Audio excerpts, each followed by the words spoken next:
Gaze of Darkness, a gripping tale of cosmic dread and human hubris. Written by Lewis Lowcraft. Auto-narrated by Madeline. Chapter 1. A New Beginning. The fog clung to the road like an ancient omen as I drove, the world beyond reduced to a blur of dim streetlights and relentless damp. My windshield wipers struggled against the mist, and I felt a creeping isolation, as if I were the last soul to traverse this forgotten path. The narrow road twisted through a landscape hidden in shadows, leaving only a thin thread of visibility to guide me forward. The air was thick with moisture, seeping into the car and my bones, a clammy reminder of the solitude I sought. I pulled into the cracked parking spot, the car's engine shuddering to a reluctant stop. Before me loomed the Victorian house, its worn stone steps leading to a porch that sagged under the weight of years.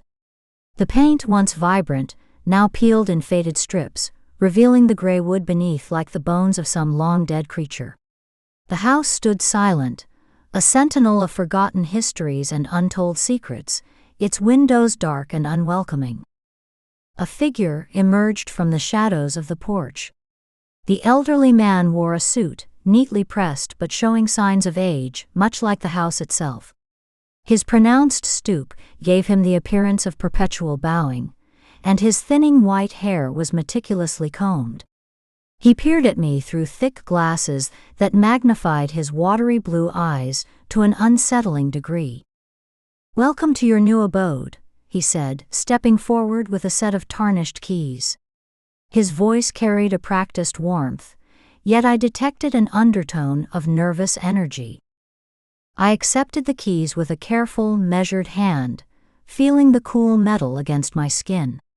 "Thank you, Mr. Radovan," I replied, my words precise and deliberate. He adjusted his glasses, a habitual gesture that seemed to steady his composure. "The journey, I trust, was not too arduous?" he inquired, his eyes glistening with cautious formality. "The fog made it somewhat of an adventure," I said, allowing a hint of wryness to color my tone. He nodded, a quick, jerky motion. Yes, the fog," he murmured almost to himself. "It has a way of lingering." We stood in silence for a moment, the fog wrapping around us like a shroud. The sound of our footsteps on gravel punctuated the stillness as we made our way to the porch. He hesitated, his hand hovering near the banister as though reluctant to let go.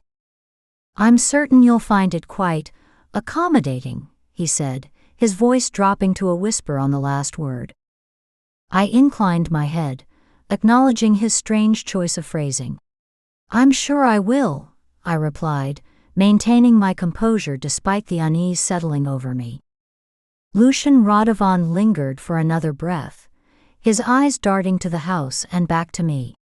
Then, with a slight bow, he turned and retreated down the narrow, shadowed lane.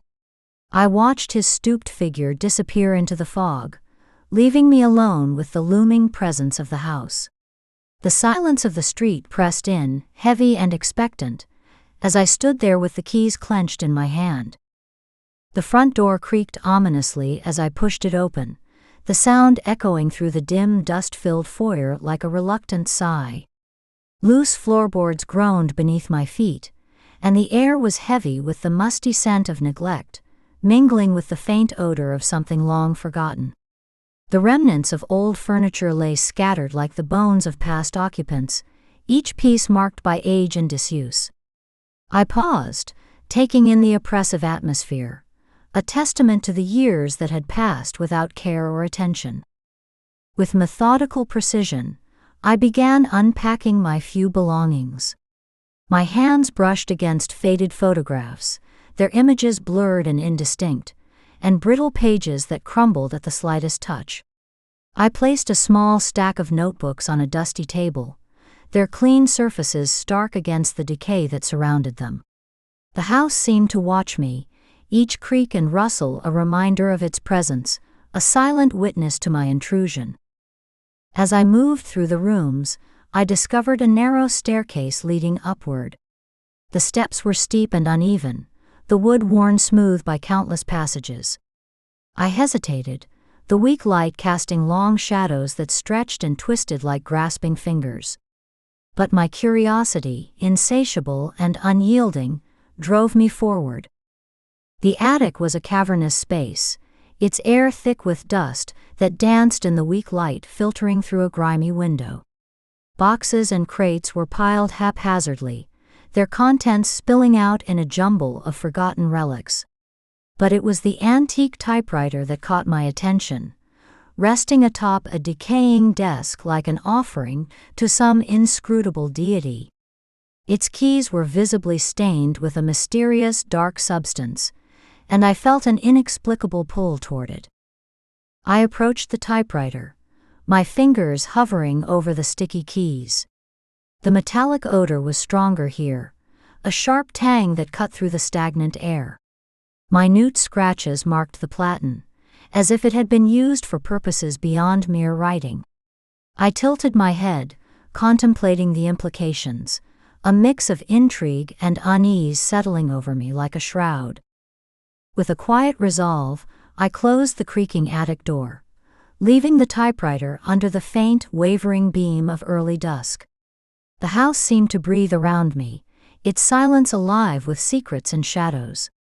I descended the stairs, each step a deliberate retreat from the unsettling discovery, yet the image of the typewriter lingered in my mind, a haunting presence I could not shake.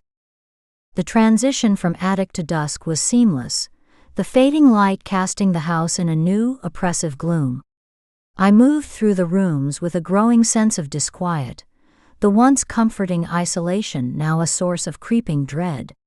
The house loomed around me, a silent testament to the passage of time and the mysteries it held within its walls. The room was as sparse and unadorned as I had left it, the creaking wooden bed and single flickering lamp standing as the sole sentinels against the encroaching night. I lay upon the bed, my mind as restless as the shadows that danced on the walls, haunted by the day's discoveries and the unsettling presence of the house.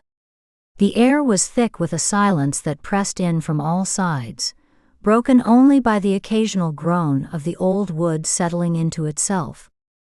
I stared at the cracked ceiling, my thoughts a tangle of curiosity and dread. The typewriter's image lingered, its dark-stained keys a mystery I could not unravel. I turned restlessly, the sheets twisting around me, each movement amplifying the creak of the bed beneath. Sleep eluded me, a specter just out of reach, teasing with its promise of escape. Eventually, exhaustion took hold, and I drifted into a fitful sleep. The room dissolved into a swirling darkness, an endless void where vague shapes and indistinct outlines moved slowly around me. I stood at the center of the nothingness, suspended in a state of surreal disconnection. The dream wrapped itself around me, a shroud of whispered echoes and shifting shadows. The darkness contorted into amorphous masses, each one twisting and turning with an unsettling fluidity. They stretched into eye-like forms, unblinking and all-seeing, their gaze piercing through the very essence of my being. Low, echoing whispers surrounded me, a chorus of incomprehensible voices that seemed to speak directly to the deepest recesses of my mind. The soft clatter of unseen claws accompanied the whispers, a sinister symphony that grew in intensity. A large patch of shadow passed over the bed, blotting out the feeble light of the lamp. I felt the presence of something immense and unknowable, its motives as ambiguous as its form. The soft murmur of disembodied voices filled the room, punctuated by sudden quiet gasps that matched the rhythm of my own labored breath. I was caught in a liminal space, trapped between the dream and the waking world, unable to discern where one ended and the other began. My eyes snapped open in the pre-dawn gloom, the whispers still echoing in the still air. I sat upright in the bed, my heart pounding with a mix of fear and exhilaration. The room was as it had been, yet the shadows felt more alive, more present, as if they had taken on a consciousness of their own. I listened intently, the last echoes of the whispered words lingering just beyond the edge of perception. The lamp flickered one final time before succumbing to the darkness, leaving me alone with the oppressive silence and the lingering sense of something watching, waiting. I sat in the dim light of the early morning, the remnants of the dream still clinging to me like a second skin, and I knew with a chilling certainty that I was not alone.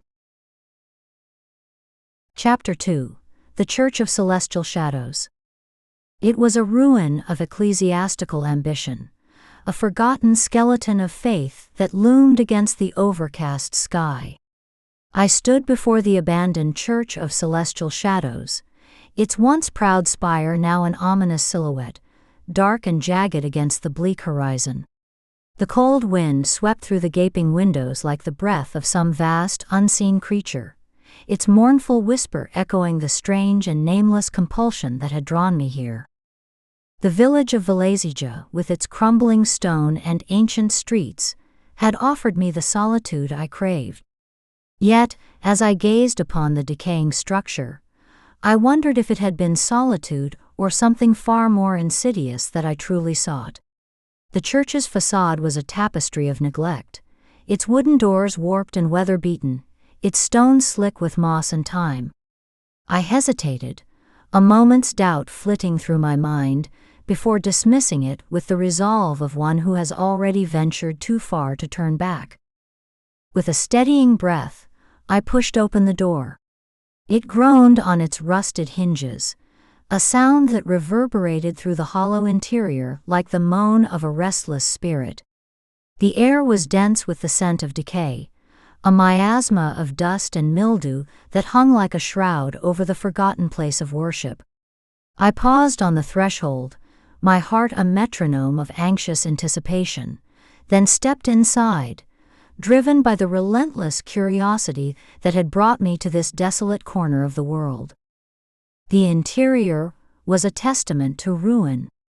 Shattered stained glass littered the floor like the fallen dreams of its congregants, casting muted shards of color upon the crumbling stone. Broken pews lay scattered and splintered, the skeletal remains of order now lost to chaos. My eyes swept over the scene, and I felt a chill that had nothing to do with the dampness of the air. There was an oppressive stillness here, a silence that seemed to hold its breath in expectation. I began my slow advance down the central aisle, my boots stirring up clouds of ancient debris that danced in the dim light. My footsteps echoed in the cavernous space, each one a reminder of my isolation in this forsaken place. Yet, despite the desolation, there was something else, a strange and subtle pull that drew me inexorably forward, past the broken pews and towards the altar that loomed at the far end of the nave. As I approached, the object of my obsession revealed itself. Resting upon the altar was a crystalline artifact, the Luminous Trapezohedron, its name a whispered rumor among the obscure texts and forgotten tomes that had long been my companions. It emitted a steady, faint glow, a beacon in the encroaching gloom. Fine cracks ran along its surface, like veins of some long-buried mineral, and I felt a thrill of recognition and dread. My skepticism, my careful reasoning, all began to crumble in the face of this enigma. I was a moth drawn to an otherworldly flame, and the faint luminescence of the trapezohedron filled me with a terrible longing. I reached the altar, my fingers brushing against the crumbling stone and the scattered remnants of faded candles. The silence pressed in around me, thick and suffocating, as I stood on the precipice of some unimaginable discovery. I reached out my hand, trembling with anticipation, and paused, my fingers mere inches from the artifact. The air felt charged with a peculiar energy, an electric tension that both repelled and compelled me. I hesitated, caught between fear and fascination, as the shadows of the decaying church seemed to close in, whispering the secrets of the universe in a language I could not yet understand. The building creaked, a soft lamentation of wood and stone settling into decay. The sound broke the spell of silence, a reminder of the fragility of my surroundings, and perhaps of my own sanity. I stood transfixed, my gaze locked on the trapezohedron, as if it were the eye of some ancient deity regarding me with a cold and indifferent malice. I was alone, utterly and irrevocably.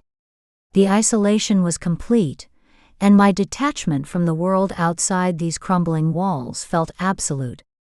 I was a solitary seeker, a pilgrim at the altar of cosmic indifference, and in that moment, I knew that my life, my work, my very existence would be forever altered by what lay before me.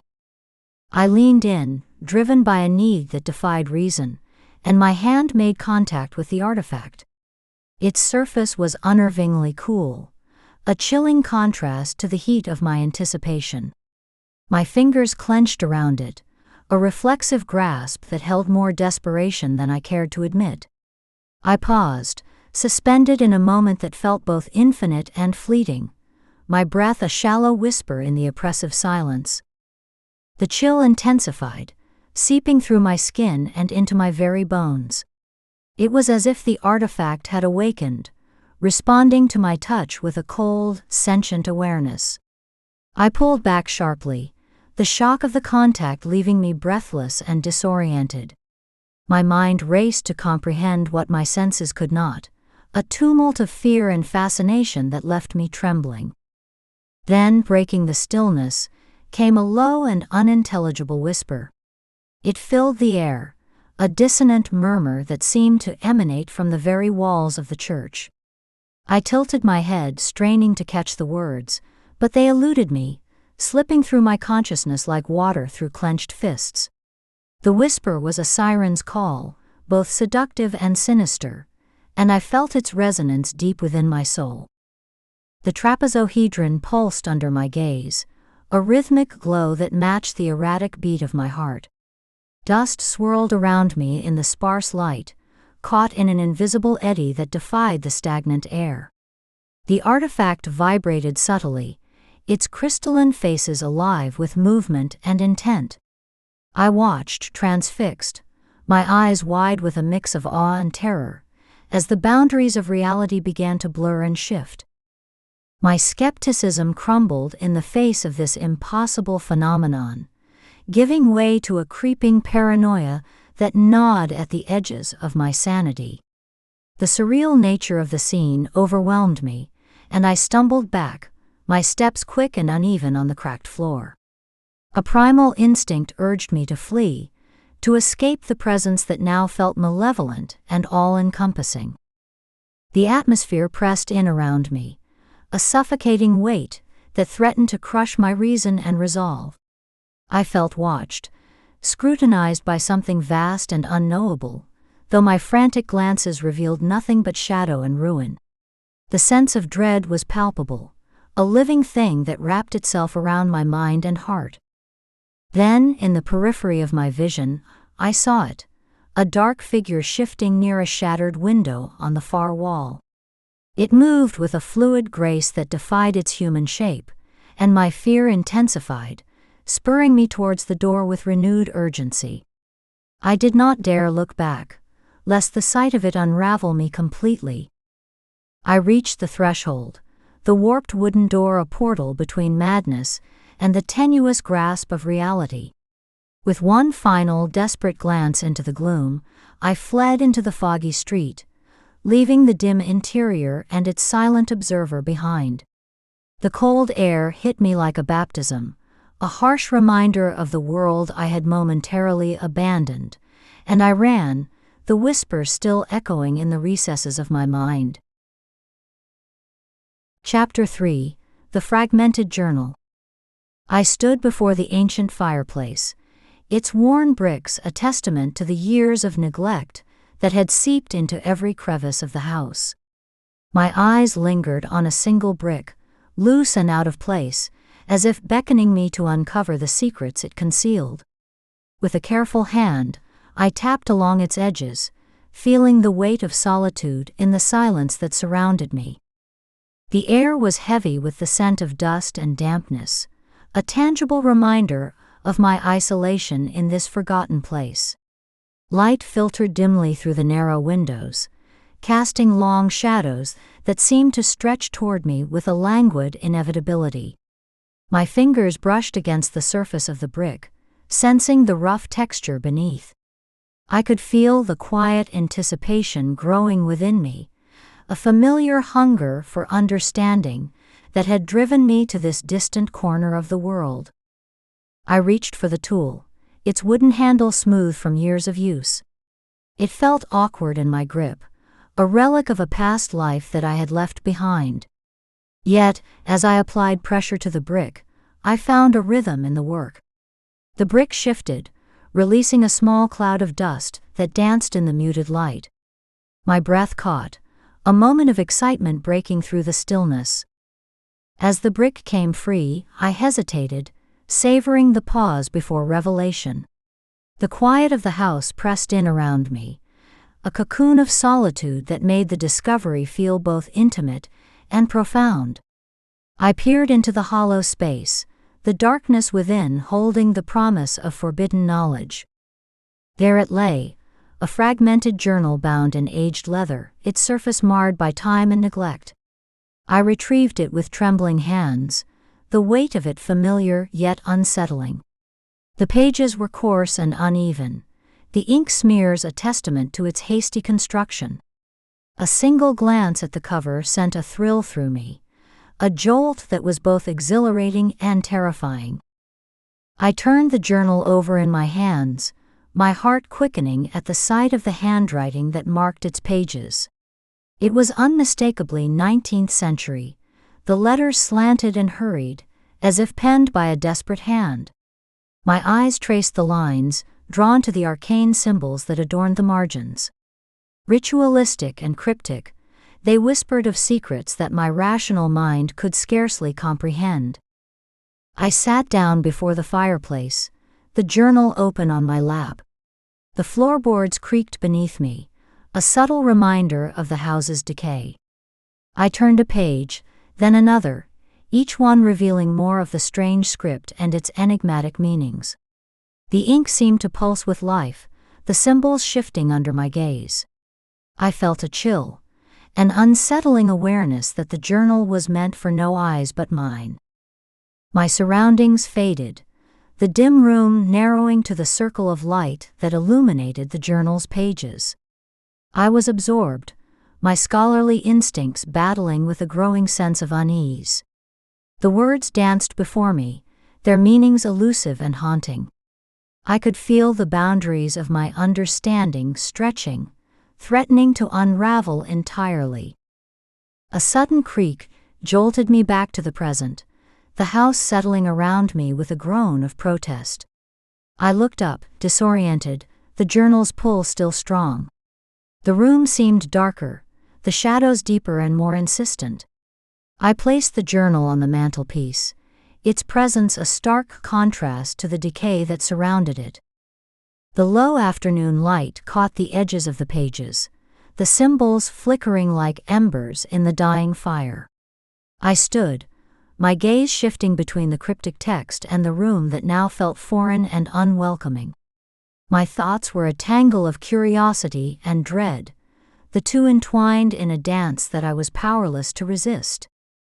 I paced the room, the journal's pull a constant presence at the edge of my awareness. I could feel the weight of its secrets pressing down on me, a burden that was both exhilarating and suffocating. My steps echoed in the empty house, each one a reminder of the isolation I had chosen, and the madness that threatened to follow. I returned to the mantelpiece, drawn inexorably back to the journal. It lay open, the pages inviting and terrifying. I reached for it, my fingers brushing against the rough surface. The quiet of the house amplified the urgency of my discovery, each second stretching into eternity. I could feel my skepticism eroding, replaced by an obsession that was both thrilling and dangerous. The journal's contents called to me, their meanings tantalizingly out of reach. I knew, even then, that I would not rest until I had unraveled every last secret, no matter the cost. The light waned, casting the room in shadow. I stood alone, the journal a beacon of dark promise in the gathering gloom.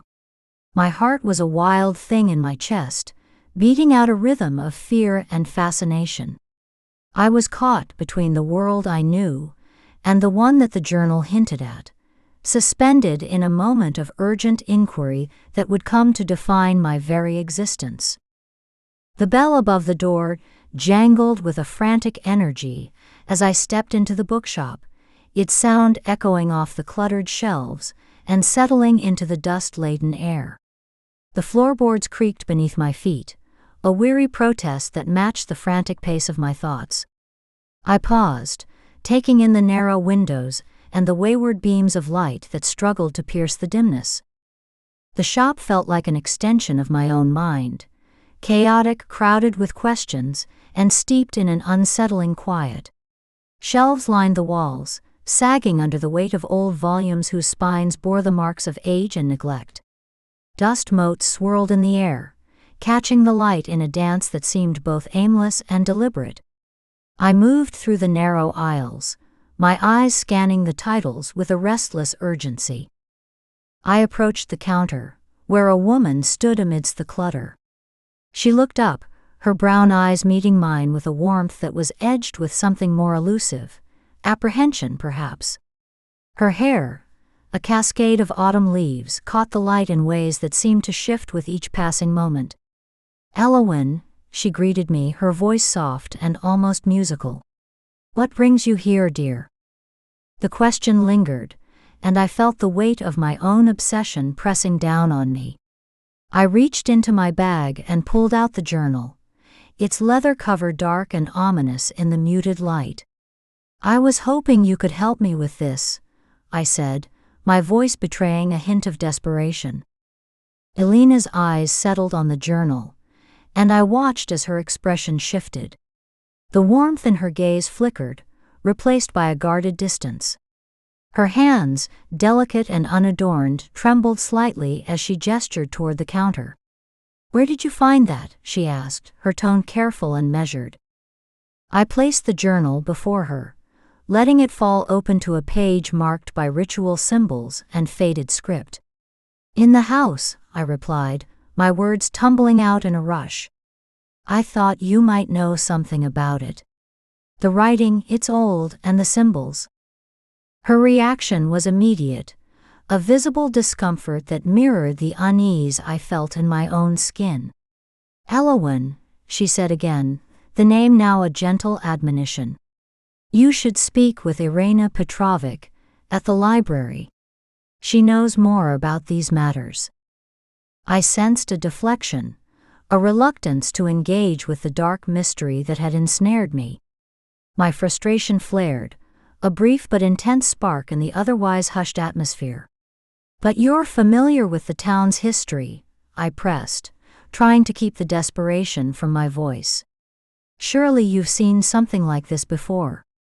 Her gaze shifted, darting to the books behind her, as if seeking refuge in their familiar presence.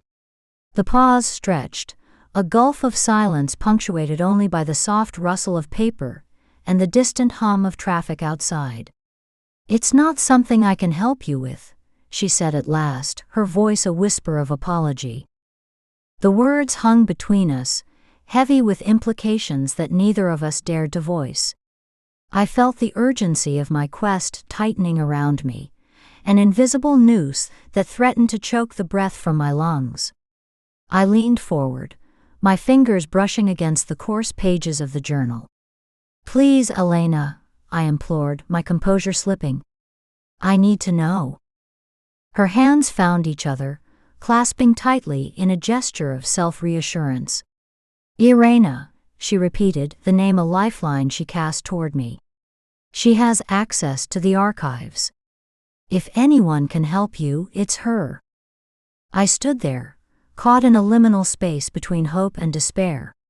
The shop seemed to close in around me, the narrow aisles and towering shelves, a physical manifestation of the labyrinthine mystery I found myself trapped in. I could feel Alina's eyes on me, a mix of sympathy and something darker, perhaps pity for the madness she saw taking root within me. I gathered the journal, the pages rustling like dry leaves in the oppressive quiet. Elena watched, her expression one of helpless concern. "Be careful, Elowen," she murmured, her voice barely audible. "Some things are best left alone." I turned away, her words echoing in my mind with a resonance that was both warning and challenge. The bell jangled again as I left, its frantic energy a stark contrast to the somber weight of the conversation. Outside, the air was sharp and cold, a reminder of the world that lay beyond the confines of my obsession. But even as I walked away, I knew that Alina's reluctance had only fueled my determination. The journal was a dark promise, a riddle that demanded solving. I thought of Irena, of the library and the answers it might hold. My steps quickened, driven by a resolve that bordered on desperation. The town unfolded before me, its streets and buildings a blur as I moved with purpose. The journal was a constant presence, its cryptic contents a siren call that drew me ever deeper into its mysteries. I felt the urgency of my quest burning within me, a fever that would not abate until I had uncovered every last secret. And so I pressed on, heedless of the warnings and the dangers that lay in wait. The path was uncertain, the outcome unknowable. But I was caught in the thrall of something far greater than myself, a force that promised both enlightenment and ruin. My heart beat out a relentless rhythm, a cadence of fear and fascination that propelled me toward the unknown. Chapter 4: The Librarian's Warning. The library loomed before me, a monolithic testament to forgotten knowledge. Its heavy oak door resisted my entrance, groaning on rusted hinges as I forced it open. I sought refuge within those walls, hoping to uncover the secrets buried in their depths. Instead, I found only the cold embrace of dust-laden shelves and the echo of my own futile ambition. The vast room swallowed me whole, a cavern of polished wood and towering stacks. My footsteps echoed, a solitary rhythm against the oppressive silence. The air was thick with the scent of old paper, a dry, suffocating reminder of the past. I felt a thrill of anticipation, tempered by the uneasy weight of isolation. I had come to Velezija seeking the solitude necessary to complete my novel, yet the town's enigmatic history lured me to this library with promises I dared not ignore. I saw her then, stationed behind a sturdy oak desk piled with ancient manuscripts. The librarian's presence was as much a fixture as the dust and dim light. Her short curly red hair framed a face set with quiet determination, though her hands fidgeted as if the secrets around her were restless. She carried an air of scholarly precision that spoke to her years of guardianship over these tomes. "Elowen Dragomir," she acknowledged, her voice a measured cadence that seemed to draw from the very walls. Irena Petrovic had been an invaluable resource in my research, though her hesitance with certain subjects piqued my curiosity more than any book could. I returned her greeting with a nod, my eyes drifting to the chaos of documents surrounding her, each one a potential key to the mysteries I pursued. With careful deliberation, Irena rose and moved toward a darkened shelf. Her fingers traced the spines with a reverence that bordered on superstition. She retrieved a large, leather-bound volume, its cover worn and ominous. As she returned to the desk, I noticed a slight tremor in her hand, a crack in her composed facade. She adjusted her round glasses, tapping the volume's cover with a meaningful precision. "This may be what you seek," she said, though her tone suggested it was something I should avoid. Her gaze flickered toward a shadowed corner behind the stacks, a fleeting glance that left a chill in its wake. The shadow seemed to shift and breathe, alive with secrets best left undisturbed. I accepted the book, a thrill of discovery masking the creeping unease that threatened to surface. My skepticism was a shield, one I clung to as I set the volume down on a carved oak table beneath a low-hanging brass lamp. The table bore the marks of countless readers before me, each one perhaps as misguided as I. I placed my worn leather notebook beside the volume, its pages filled with my own attempts to capture the inexplicable. The library's silence pressed in on me, broken only by the soft rustle of turning pages. I opened the book with care, its brittle pages whispering of arcane knowledge and hidden truths. My pulse quickened as I read, the thrill of intellectual pursuit blinding me to the more sinister implications. Irena watched from a distance, her measured pacing a testament to her inner conflict. She trailed her fingers along the spines of nearby grimoires, her movements methodical yet tinged with urgency. The air between us was thick with unspoken warnings, her presence a reminder of the dangers I was too eager to dismiss. As I delved deeper into the text, the room seemed to darken around me. I could feel Irena's gaze, a weight that grew heavier with each passing moment. Her caution was palpable, a spectral presence that lingered at the edge of my awareness. I was engrossed, my skepticism a fragile veneer over the growing dread. Her hair was a tangle of black vines, her lips a perpetually crooked line of disinterest. When I looked up, I saw Irena's eyes fixed once more on the shadowed recesses of the library. Her haunted demeanor spoke volumes, yet I remained blind to their meaning. I was a fool, driven by curiosity and a desperate need to understand what should have remained incomprehensible. My focus returned to the book, to the promises it held, and the doom it portended. In that moment, I was as much a part of the library as the dust and the silence, bound to its secrets and blind to the price of knowing them. The pages crumbled beneath my touch, their faded ink a testament to the passage of time and the fragility of memory. I scanned them with a methodical precision, each line a thread in the tapestry of my research. Yet beneath my scholarly detachment, an unease began to stir, a whisper of doubt that I refused to acknowledge. Irena's presence was a constant shadow, pacing slowly beside me. Her fingers trailed along the spines of nearby grimoires, her movements deliberate yet tinged with anxiety. I felt her watching, a silent testament to her growing concern. The air between us was a gulf of understanding, my curiosity clashing with her cautious pragmatism.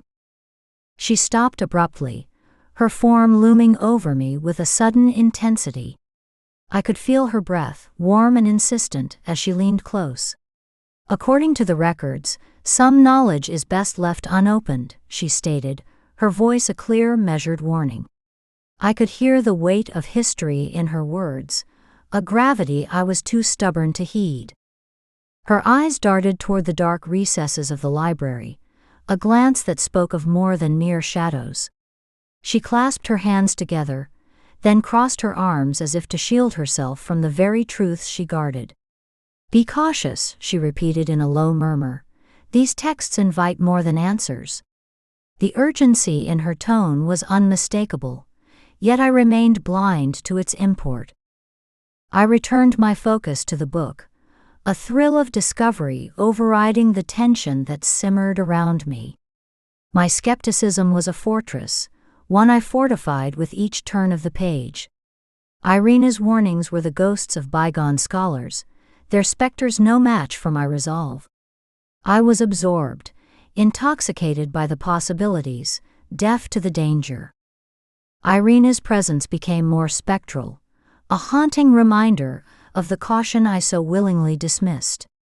Her final glance was a deliberate, lingering moment before she retreated, leaving me to the shadows and the silence.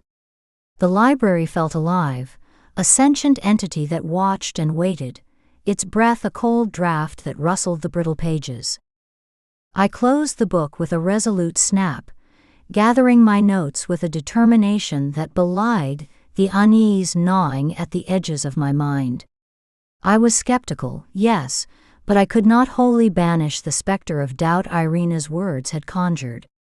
The air was charged with an electric tension, a sense of impending doom that clung to me like the dust of the ancient tomes.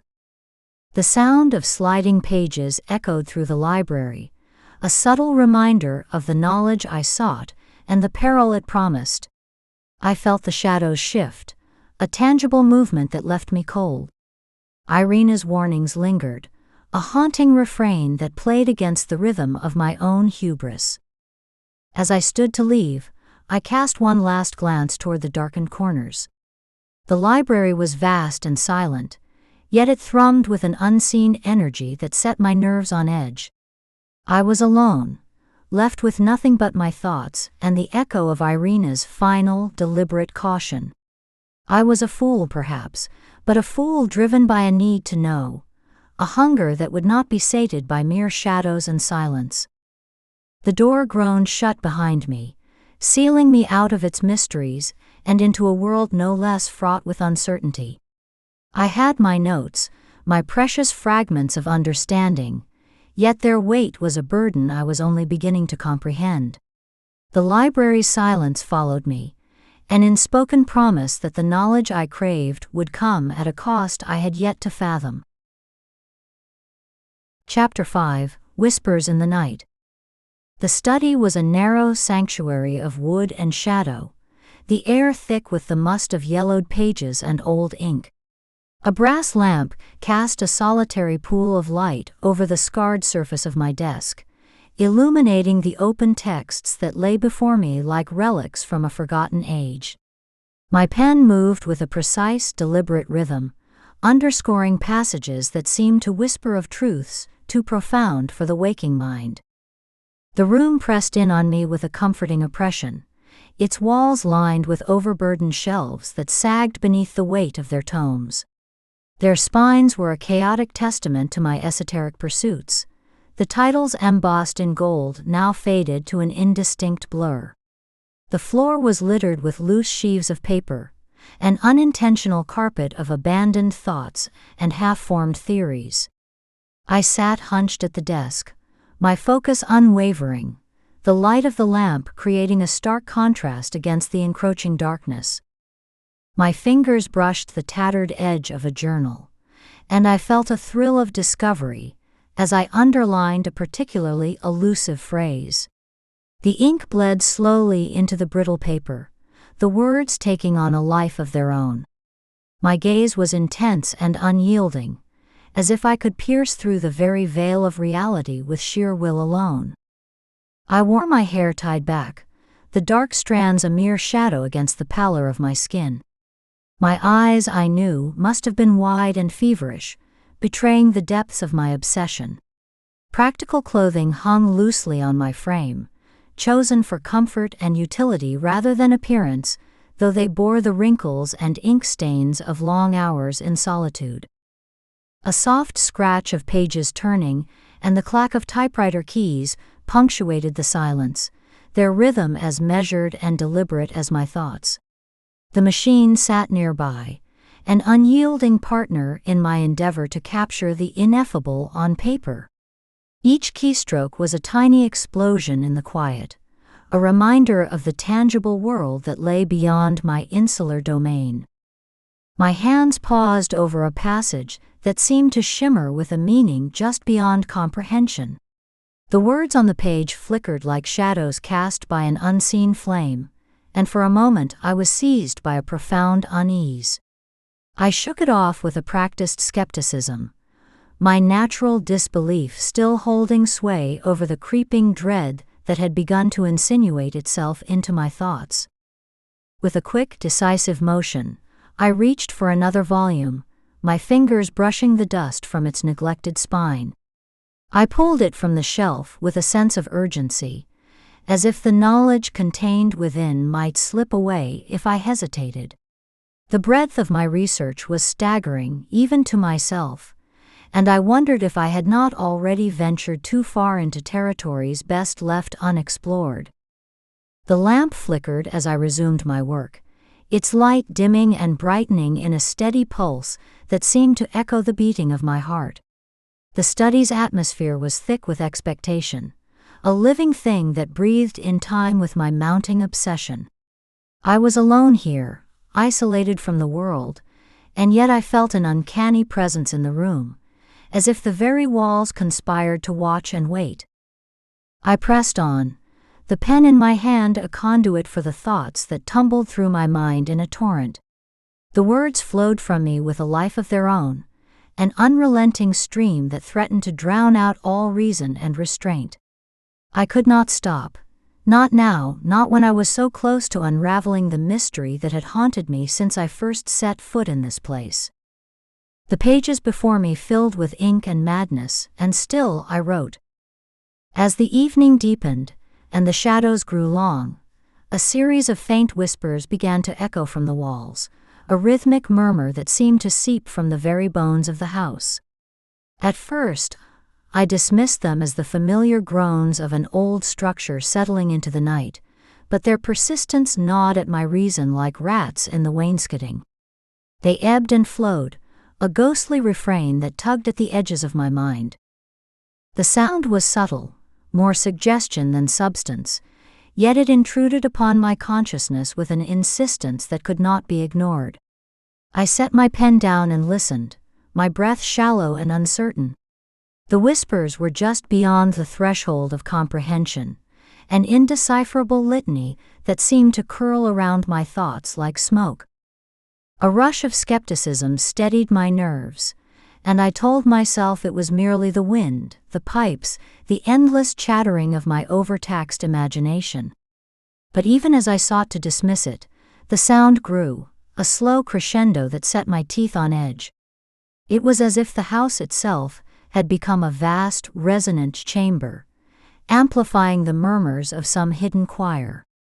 I rose from my chair, my movements tentative and unwilling. A chill had settled over the study, and I wrapped my arms around myself as I stood in the oppressive silence, the whispers now a constant maddening presence. I felt them vibrating through the floorboards and the walls, reverberating in my skull with a malign intelligence. With a resolve born of equal parts curiosity and dread, I decided to investigate.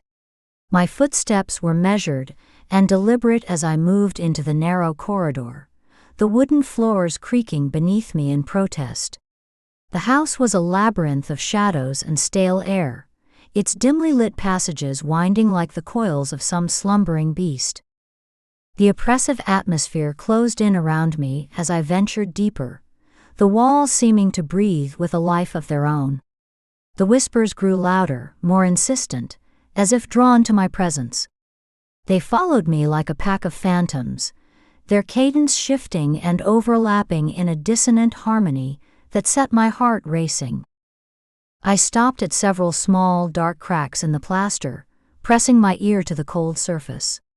The murmurs were more distinct here, a chorus of sibilant voices that thrummed with a terrible vitality. They seemed to speak directly to me, though their words remained maddeningly out of reach. A wave of unease washed over me, and I felt the first stirrings of a fear I could not rationalize. My skepticism was a fragile thing now, eroded by the relentless assault of the whispers. What had begun as a mere curiosity had become an obsession, and I was powerless to resist its pull. I moved from room to room, my eyes scanning the uneven surfaces, my mind teetering on the brink of revelation. The whispers were everywhere, a living tapestry of sound that enveloped me in its folds. I felt their presence like a physical weight, pressing down on me with an inexorable force. The cracks in the plaster seemed to multiply before my eyes, spreading like veins through the desiccated skin of the house. I imagined I could see them pulsing with the rhythm of the whispers, a grotesque network of conduits through which the voices flowed. My sense of reality wavered, and I grasped at the fraying threads of my reason. I stopped again, my heart pounding in my ears, my breath coming in shallow gasps. The whispers were inside me now, a part of me, and I wondered if they had been all along. My thoughts were a chaotic tangle of fear and fascination, and I was no longer certain where one left off and the other began. My eyes darted across the dimly lit rooms, searching for the source of the whispers, the thing that had invaded my mind and set it spinning. I felt as if I were being watched, as if some unseen presence hovered just beyond the edge of perception, waiting for the moment when I would finally succumb to its terrible influence. Then I saw it, a weak glimmer from a shadowed corner, a faint flickering light that drew my attention like a moth to a flame. The study was as I had left it, a dimly lit cavern of books and shadows, but the air felt different now, charged with a restless energy that set my nerves on edge. I placed the occult journal beside the crystalline artifact, the Luminous Trapezohedron, on a small table, my hand lingering over it with a tremor of anticipation. The whispers had followed me back, and I felt their presence like a low, insistent hum in the back of my skull. I stood over the table, my breath shallow and uneven, my eyes fixed on the strange geometry of the trapezohedron. It seemed to pulse with a life of its own, a steady, faint glow that dared me to look away. My fascination was a living thing, a fever that burned through my veins and consumed all reason.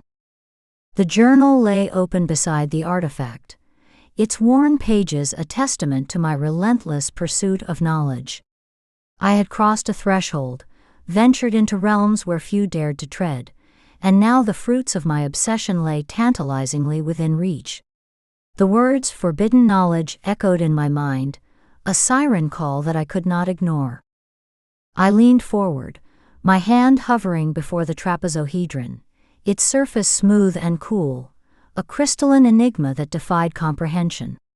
The whispers escalated, their cadence quickening, their voices now distinct and articulate. They spoke of secrets and revelations, of ancient truths that lay hidden in the spaces between worlds. The glow of the trapezohedron reflected off the journal's pages, casting them in an eerie, otherworldly light. I watched as the words seemed to writhe and dance, a chorus of ink and madness that sang to the rhythm of the whispers. My fists clenched and unclenched, caught in the terrible tension between desire and fear. I felt the weight of the house pressing down on me, the whispers surrounding me like a malevolent fog. They spoke to me with an intimate knowledge of my deepest longings, and I was powerless to resist their insidious charm.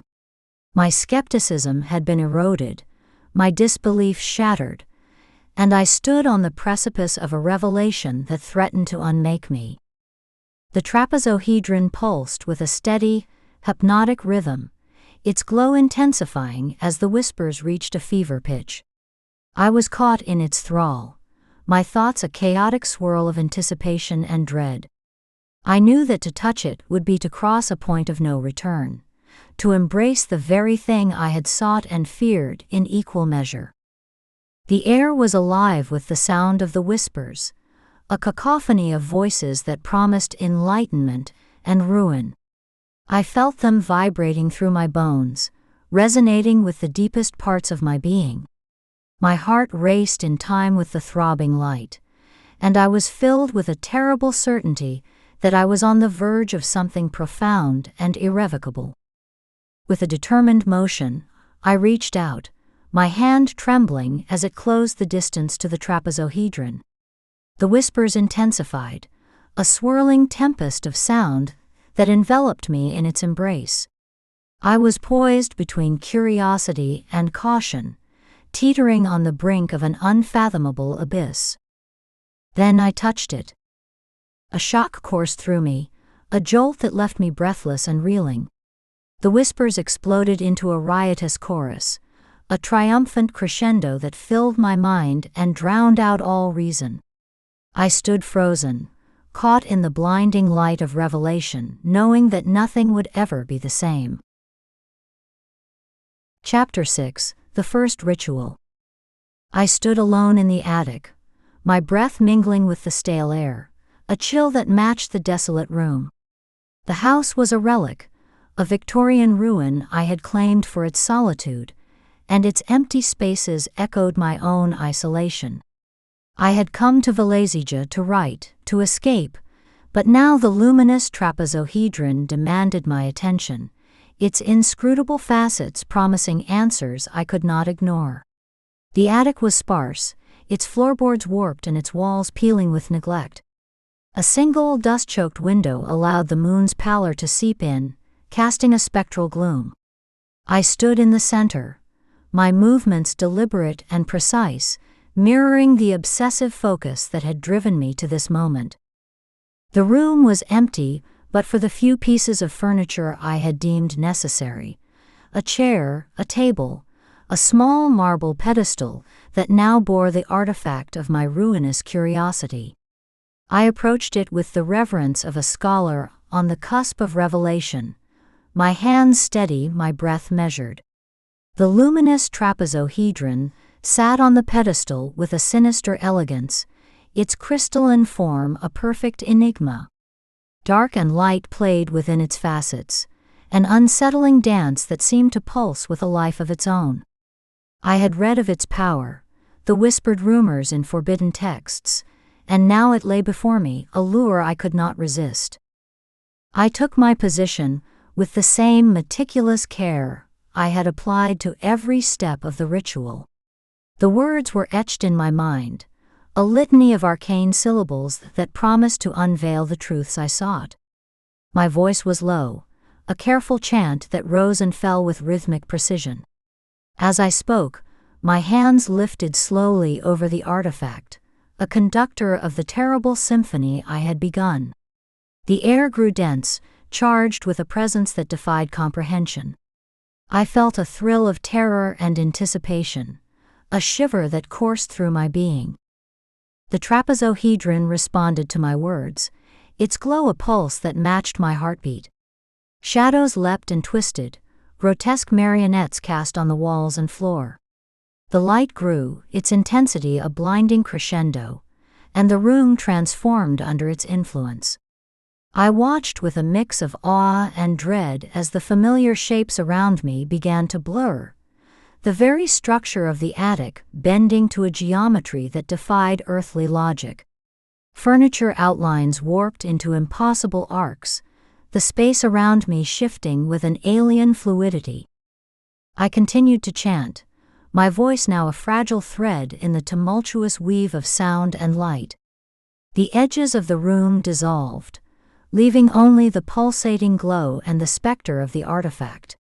It was as if the house, the world itself, had ceased to exist, leaving me adrift in a void of my own creation. The boundaries of reality stretched thin, a membrane that trembled under the weight of what lay beyond.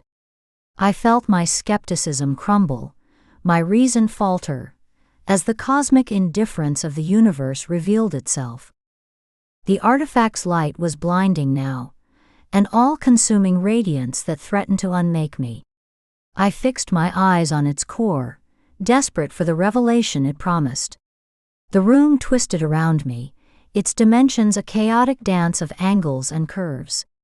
I was losing myself, my sense of being unraveling as the ritual reached its fevered climax. Yet I could not look away, could not cease my chant, even as the words became meaningless echoes in the vastness. It was then that I saw it, a vision that seared itself into my consciousness. From the heart of the trapezohedron emerged a void, a many-faced horror that defied all understanding. Its shapes were indistinct, a shifting mass of eerie synchrony that mocked the very notion of form. They moved in a silence more profound than any sound, a stillness that resonated with the terror of the unknown. I felt the weight of its gaze, the crushing insignificance of my existence against its eternal presence. The vision overwhelmed me, a torrent of madness that swept me into its depths. I was nothing before it, a flicker of thought in an uncaring cosmos. The light, the void, the house, all dissolved into a single blinding moment of revelation and despair. I felt myself fall, my consciousness slipping into the abyss, the artifact's glow the last thing I saw before darkness claimed me. I awoke on the attic floor, my body curled beneath a threadbare blanket, every joint and muscle protesting the cold and the hardness of the wood. The air was thick with an oppressive silence, broken only by the creaking of the old house as it settled into its decay. My mind was a fog, a nebulous haze that refused to coalesce, the events of the night before a distant, terrible dream. I lay there, unmoving, the chill seeping into my bones, until awareness returned with a jolt of fear. I sat up slowly, the blanket falling away to reveal the stark emptiness of the attic and the eerie stillness that pervaded it.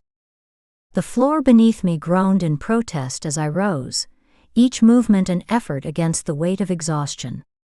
I stumbled to a small lamp and switched it on, the sudden light a harsh intrusion that illuminated the changed world around me. The walls were no longer the cracked and peeling surfaces I had known. They were alive with dark geometries, symbols drawn in a viscous substance that glistened wetly in the lamplight.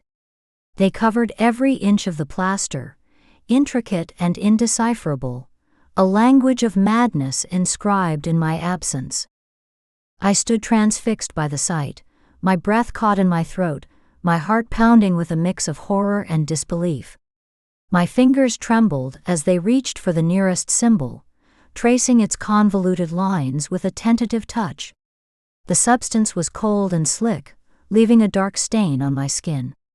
I stepped back, my gaze sweeping the room to take in the full extent of the transformation. The symbols were uneven, jagged, as if applied in a frenzied haste. They pulsed with a malevolent energy, an unspoken threat that hung heavy in the air. A creeping paranoia took hold, a gnawing fear that I had awakened something beyond my control. The symbols seemed to writhe and shift, expanding their reach with a sinister intent.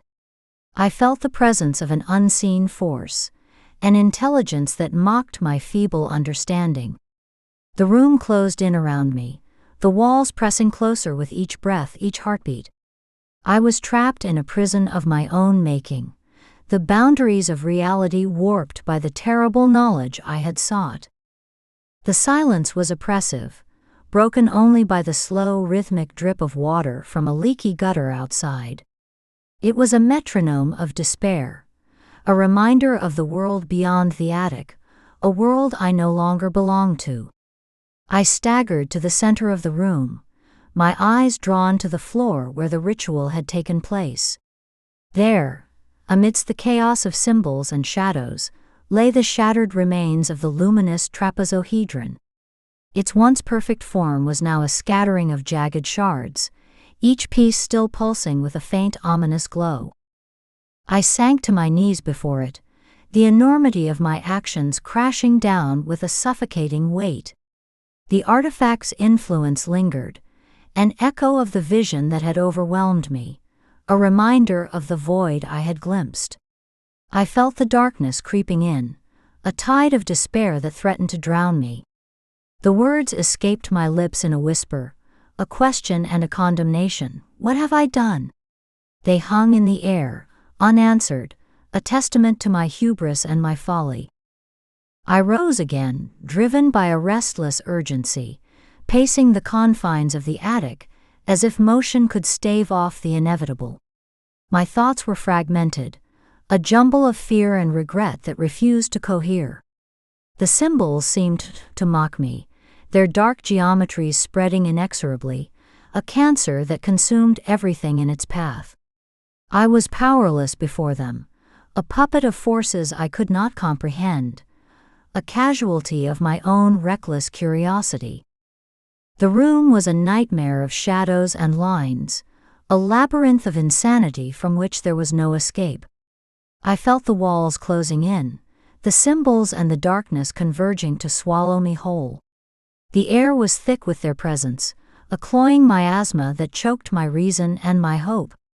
I was alone in a universe that had no need of me, a solitary figure in an indifferent cosmos. The lamp flickered, its light a feeble protest against the encroaching gloom. I watched as the shadows lengthened, the symbols continuing their relentless spread. They would consume me, I knew, as they had consumed the room, the house, the world.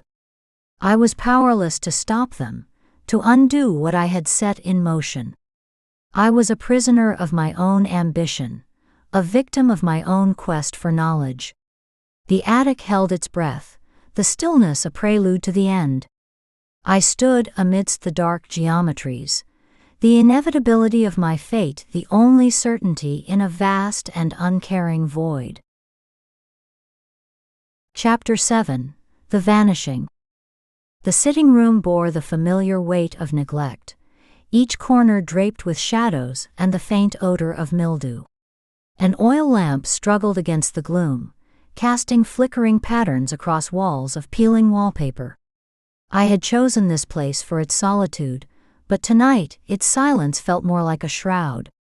As if in response to my unease, a sudden draft creaked the open door, and there stood Nicola Koleric, the journalist whose probing curiosity had brought him to my threshold. He lingered on the threshold, a lean figure with unkempt blonde hair and sharp eyes that seemed to take in everything at once. His presence was both unsettling and oddly reassuring. Without ceremony, he set his worn leather messenger bag on a dusty side table, the act casual yet deliberate. He produced a series of folded documents and a recording device, arranging them with practiced precision on the coffee table before me. I watched him with measured interest, noting the small scar above his eyebrow, a mark of past pursuits no doubt. "Elowen," he began, his voice carrying the weight of an urgent confession, "people in Velezija have begun to vanish." He tapped a page with a decisive finger, his eyes flicking up to meet mine. I crossed my arms, leaning forward, my curiosity piqued despite myself. "Vanish," I echoed, the word tasting foreign and improbable. A loose strand of my dark hair fell across my face, and I brushed it back impatiently, focusing my gaze on the documents spread before me. I could feel the familiar pull of the unknown, a siren call to which I was hopelessly attuned. Nicola flipped through a battered notebook, his movements efficient and unhurried.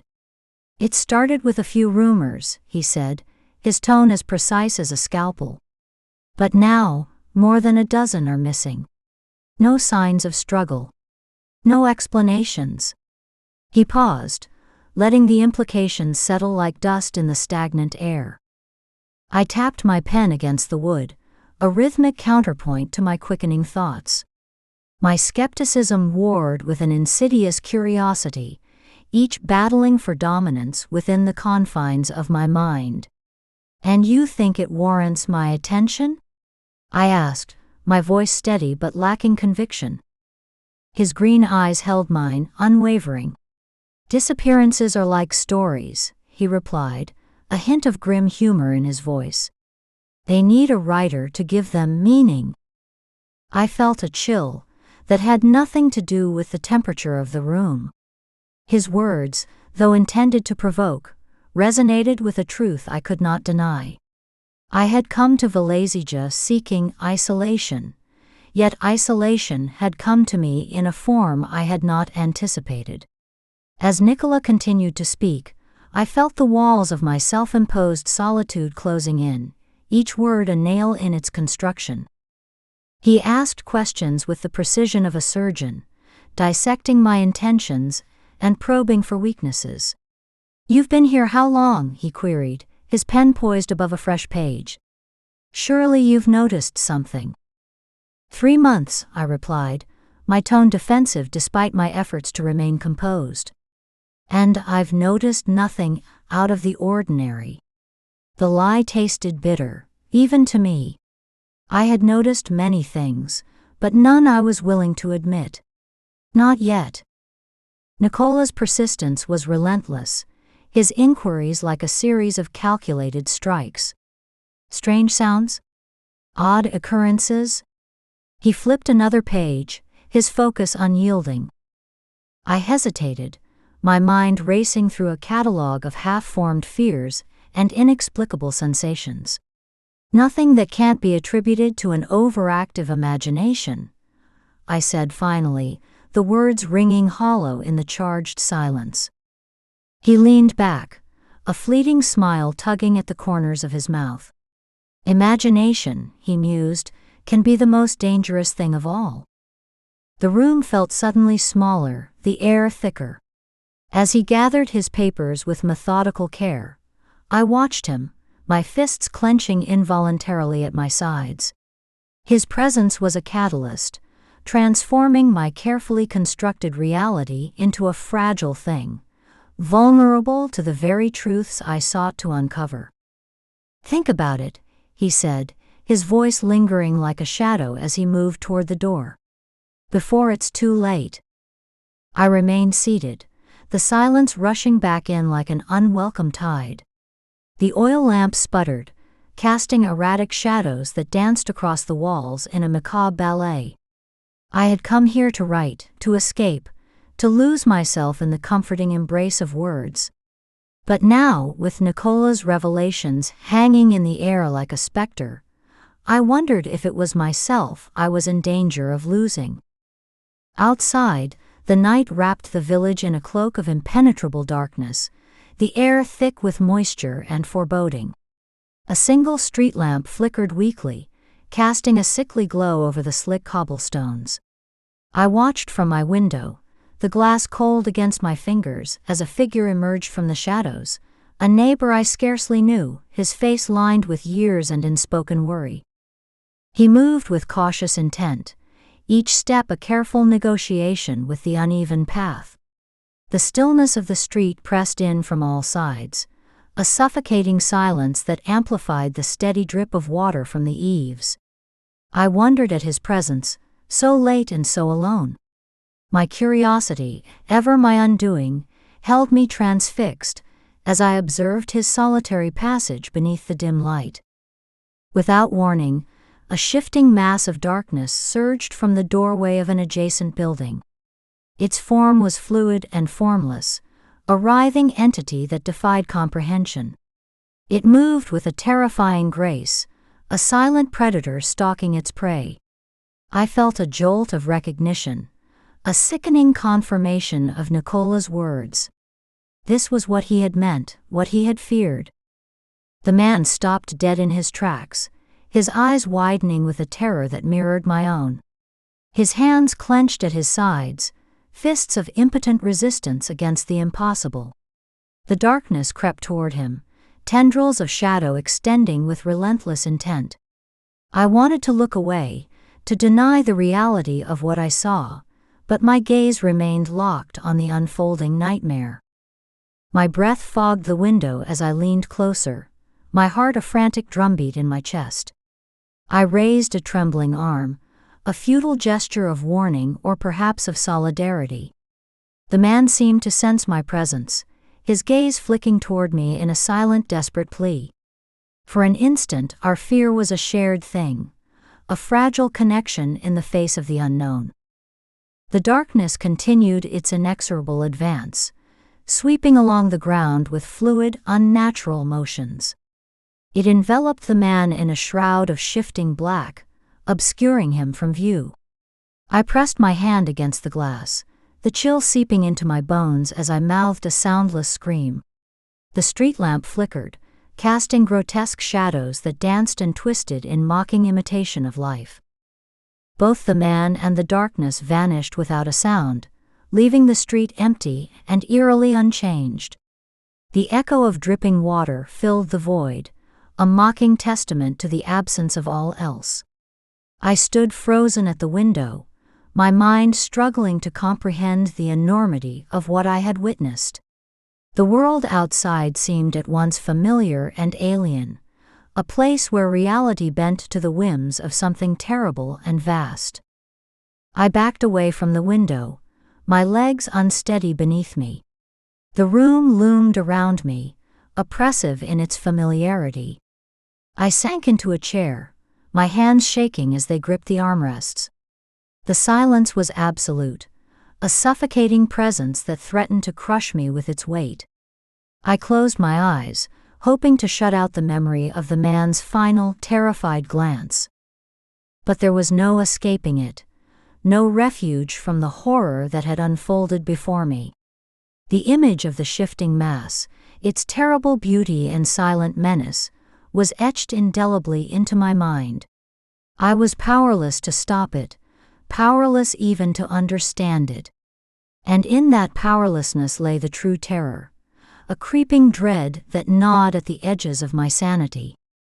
I thought of Nicola's warning, his insistence that I confront the truth before it consumed me.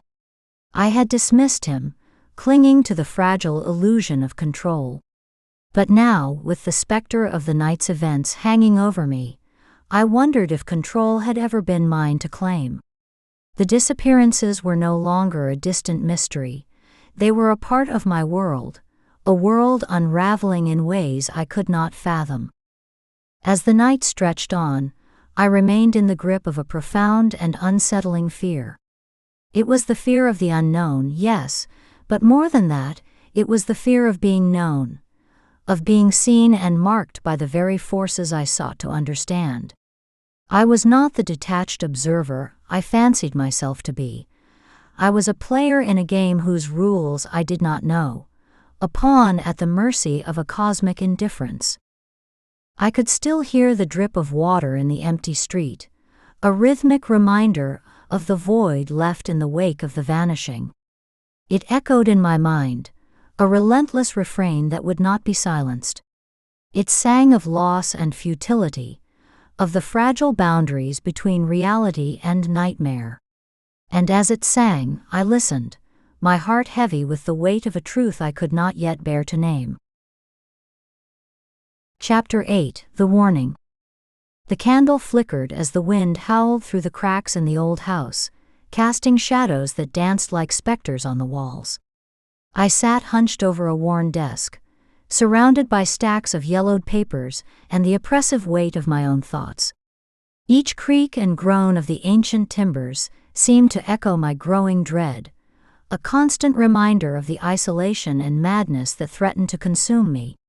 My eyes ached from hours of reading by dim light, yet I could not tear myself away from the cryptic manuscripts that lay before me. They whispered secrets of the universe, truths that beckoned with a siren's call, tempting me with forbidden knowledge that had already begun to unravel my mind. The house itself seemed alive, breathing with the wind, a sentient accomplice in my descent. I felt its cold fingers wrap around me, pulling me deeper into the abyss of my own making. Outside, the night was as black as my thoughts, an impenetrable void that mirrored the chaos within. I knew I was alone, yet the sensation of being watched, of being scrutinized by unseen eyes, gnawed at my sanity. It was as if the very walls conspired to drive me mad, each creak a mocking laugh, each shadow a sinister omen. I was startled by a soft knock at the door, a gentle yet insistent rapping that cut through the oppressive silence. My heart leapt with a mix of hope and terror, and I hesitated, unsure of what or who awaited me on the other side. The knock came again, more urgent this time, and I felt a chill run through me, a premonition of the unknown. I stood slowly, feeling the weight of the world pressing down upon me, and walked toward the narrow entryway, each step echoing my apprehension. With trembling hands, I grasped the doorknob and pulled it open. There, on the threshold, stood a figure that seemed to materialize from the shadows themselves. Tall and imposing, he was a specter of authority and enigma. Leandro Vuković.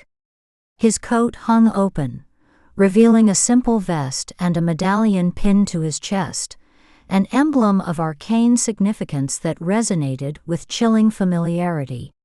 His gray eyes fixed upon me with a gaze that seemed to penetrate my very soul, leaving me exposed and vulnerable. "You must abandon your quest," he stated, his voice a measured and deliberate command that left no room for argument. His presence was overwhelming, a force of nature that filled the small space with an air of inevitability and doom. I stood there, paralyzed, unable to form words, caught in the grip of fear and fascination. His hand rested lightly on the doorframe as he gestured toward the worn patterns along his arm, markings that hinted at knowledge far beyond my comprehension. His lips tightened, a subtle indication of urgency and authority, while his gaze remained unflinching, a silent testament to the gravity of his warning. The house seemed to close in around us, the walls pressing nearer, as if straining to hear the exchange.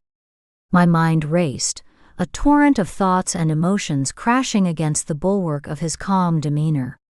Who was this man, and how did he know of my quest? What unspeakable truths lay behind those eyes, and what peril awaited should I choose to defy him? I was captivated by the mysterious man, my fear tempered by an insatiable curiosity that gnawed at the edges of my reason. His voice echoed in my mind, a haunting refrain that refused to be silenced. His presence was an enigma, a puzzle that both terrified and intrigued me, and I found myself drawn to him, even as every instinct screamed to flee from the danger he represented.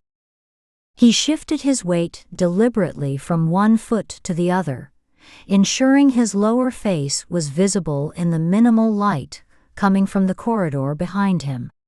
This simple movement carried with it a gravity that seemed to underscore the severity of his message.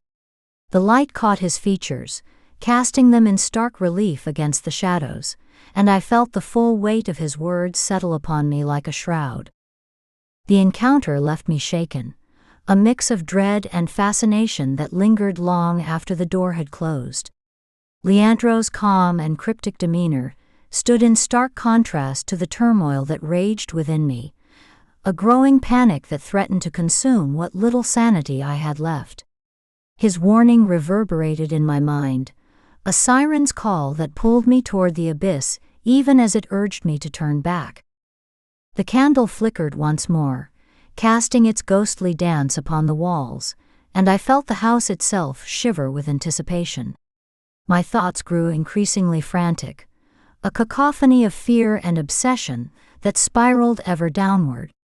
What had begun as a quest for knowledge had become something far more sinister, a journey into madness from which there might be no return. I stood there, motionless, as the echoes of his presence faded into silence, leaving me alone with the torment of my own making. The encounter with Leandro Vuković was a harbinger of doom, a portent of the horrors that lay ahead. Yet even in my despair, I felt the pull of his warning, an indelible mark upon my soul that would not be erased. The specters danced, the wind howled, and I knew that my fate was sealed.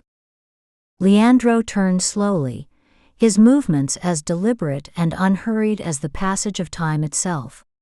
I stood frozen in the dim entryway, watching him walk toward the front of the house with an air of calm that belied the turmoil within me. His presence was a force of nature, and I was powerless to do anything but observe, captivated and terrified by the enigma that he represented. The door loomed before him, a portal to the unknown, and he paused momentarily, allowing the weight of his warning to settle upon me like a shroud.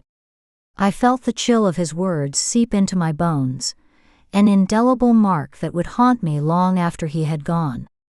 The night outside was heavy with fog, an impenetrable curtain that shrouded the world in mystery and dread. The air was thick with anticipation, a pregnant silence that seemed to hold its breath, waiting for the inevitable descent into madness. I was overwhelmed by the encounter, a mix of fear and curiosity battling for supremacy within me.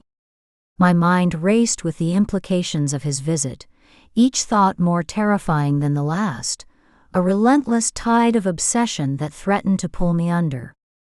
Leandro stepped out into the night, his movements graceful and unhurried, a stark contrast to the chaos that churned within me. The fog swirled around him like a living thing, obscuring and revealing him with each step, a ghostly dance that mirrored the tumult of my thoughts. He moved with a purpose and certainty that left me breathless, a man untouched by the horrors that lay in wait, a beacon of dark knowledge that both repelled and drew me in. As he moved away, his arm was briefly caught in a shaft of dim streetlight, revealing distinctive tattoos shifting along his skin. The markings seemed to wrinkle and reform in visible undulations, a mesmerizing display that defied logic and reason. It was as if they lived and breathed, a testament to the supernatural forces that surrounded him, a chilling reminder of the danger that lay ahead. The sight transfixed me, a chill running through my very being as I realized the implications of what I had seen. I stood there transfixed, as the full weight of his warning settled upon me. The tattoos moved with a life of their own, a haunting echo of the chaos that threatened to consume my soul. My obsession deepened, and I felt the noose of fate tighten around my neck. Leandro's presence was an enigma that I could not shake, a specter that haunted my every thought, leaving me teetering on the brink of madness. He took 3 measured steps onto the stone path, then glanced back with a slight tilt of his head. This simple gesture carried with it a gravity that seemed to underscore the severity of his message. His calm demeanor stood in stark contrast to the growing panic that clawed at my sanity, a relentless reminder of the impending doom that awaited should I choose to ignore his warning. The fog enveloped him, a ghostly embrace that left me shivering with dread. Leandro vanished into the mist, his figure dissolving into the night like a wraith. I stood motionless on the doorstep, watching the last glimpse of those moving tattoos disappear into the ether. The sound of his footsteps faded into echoing silence, leaving an unsettling emptiness that gnawed at the edges of my reason. The world seemed to hold its breath, a moment suspended in time, a fragile calm before the storm. I was left alone, a solitary figure standing at the precipice of the unknown. The encounter with Leandro Vuković was a harbinger of doom, a portent of the horrors that lay ahead. His calm and cryptic presence was a stark reminder of my own insignificance, a chilling testament to the cosmic indifference that awaited me.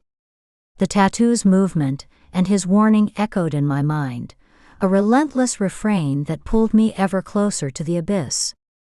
The night closed in around me, the fog a suffocating blanket that mirrored the isolation and madness that threatened to consume me.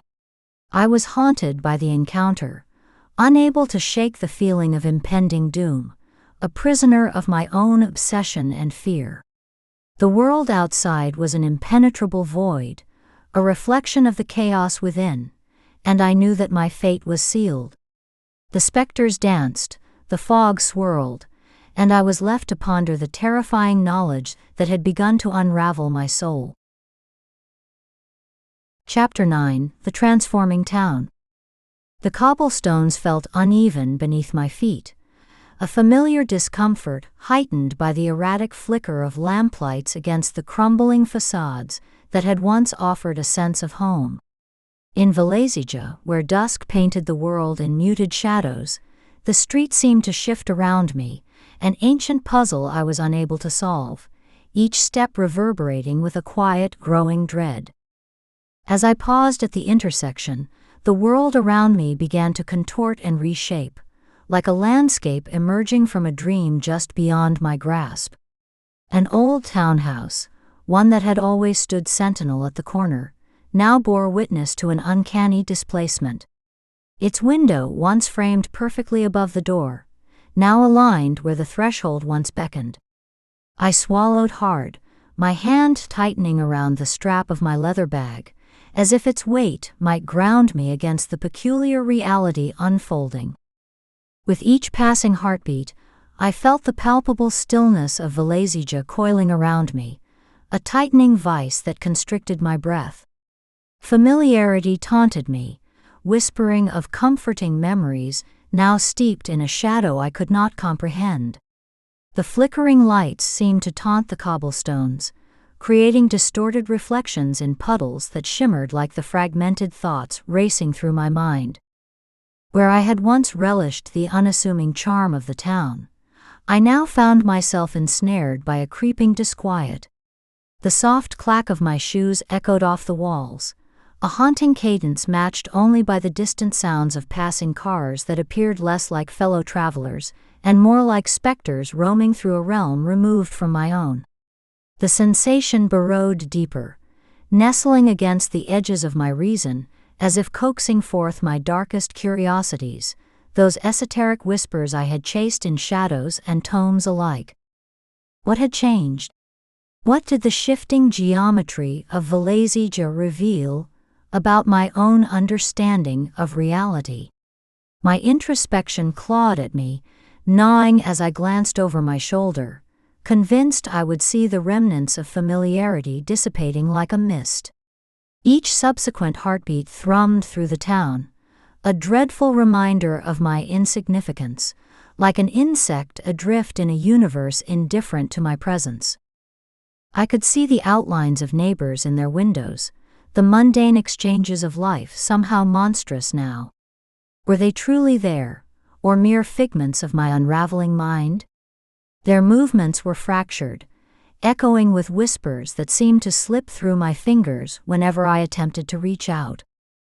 As I stood there, unmoored, gasping for clarity, an echo from my own life clawed its way back into consciousness. My obsession with understanding the esoteric, the inexplicable knowledge that had lured me to Velezija, in search of solitude, now felt like a sinister bargain I had unwittingly struck. What had I sought in the shadowed corners of abandoned libraries? What truths lurked beyond the brittle pages of the tomes I adored? The unsettling nature of the world spiraled outward from me, and I felt lost within my thoughts, circling a drain that threatened to swallow the very essence of my being. The breeze shifted, a foreboding caress that whispered through my dark hair, urging me to press forward, to break through the suffocating tension that coiled like smoke in my chest. But I hesitated, not only before the house that seemed to mock my every certainty, but before the very concept of what I knew or thought I knew. I felt like a specter haunting my own life, forced to confront the horrifying notion that the familiar world was a flimsy veneer, and beneath it lay a darkness far more profound than my intellectual pursuits could ever illuminate. In that fleeting moment, I became acutely aware of my own vulnerability. I had sought answers in the midst of isolation, yet what now engulfed me was a sinister brilliance that ignited an endless curiosity, a hunger that sought to consume not only my understanding, but my very soul. Thus, as I turned to face the shifting shapes of the street, I couldn't shake the feeling that the streets of Velezija held their secrets, and I was merely a trespasser amidst the sinister threads of its cosmic weave. The moment I pushed open the creaking door of the bookshop, a heavy air wrapped around me like a shroud, infused with the musty scent of antiquity. Shelves lined with dusty tomes greeted me, their spines whispering secrets buried beneath layers of age, echoing the world's forgotten truths, some unspeakable, others that yearned to be unveiled. The dim light filtered in through the curtained windows, casting elongated shadows that danced across the wooden floor, its creaks a gentle reminder of life that persisted within this sanctuary of knowledge. I had entered a realm governed by the gravity of the written word, a space that felt reassuring and oppressive all at once. The faint rustle of pages turned in the dark, like voices murmuring in a forgotten language, teased the edges of my awareness as I meandered through aisles dense with volumes that promised refuge. Yet beneath this comforting facade, a tremor of anxiety snaked through my core, an echo of the disquiet I had felt moments earlier on the cobblestone streets. The juxtaposition was maddening.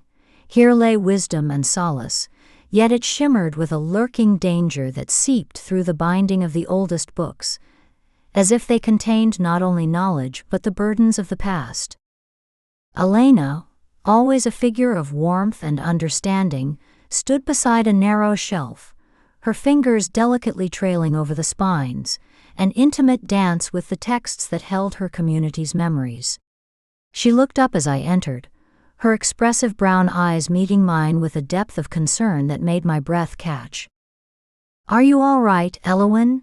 she inquired, her tone measured yet trembling, as if she too sensed the creeping horror that had rooted itself in the corners of my mind. There was an invitation in her voice, a tether to reality that momentarily distracted me from the whispers that crawled along the spines of the tomes around us. I nodded, though the gesture felt like an inadequacy in the face of the whirlwind stirring within me. Her kindness struck me like an anchor in the surging tide, and for a brief moment, I sought to cling to that fleeting sense of stability. My gaze drifted across the room, soaking in the familiar ambiance of the bookshop, yet it suddenly felt fragile, as if this haven could dissolve into dust at any moment. My eyes landed on a heavy, embossed book perched on a nearby table, its surface glimmering with an allure that both beckoned and repelled me. The moment I reached for it, my hand trembled visibly, a shiver of apprehension coursing through my fingers. As the pages fluttered open, a low, almost inaudible whisper slithered from its depths, wrapping around me like a tendril of smoke, igniting my curiosity while warning me of the abyss I might uncover. "Elowen, do not go deeper," a voice inside me murmured, but curiosity burned brighter, an insatiable flame fueled by the prospect of hidden knowledge. I could feel Elena's gaze upon me, her presence steadying as I grappled with my racing thoughts. Yet it felt as though I stood on the precipice of something unfathomable, each turn of the page tantalizingly close to unveiling that which should remain shrouded.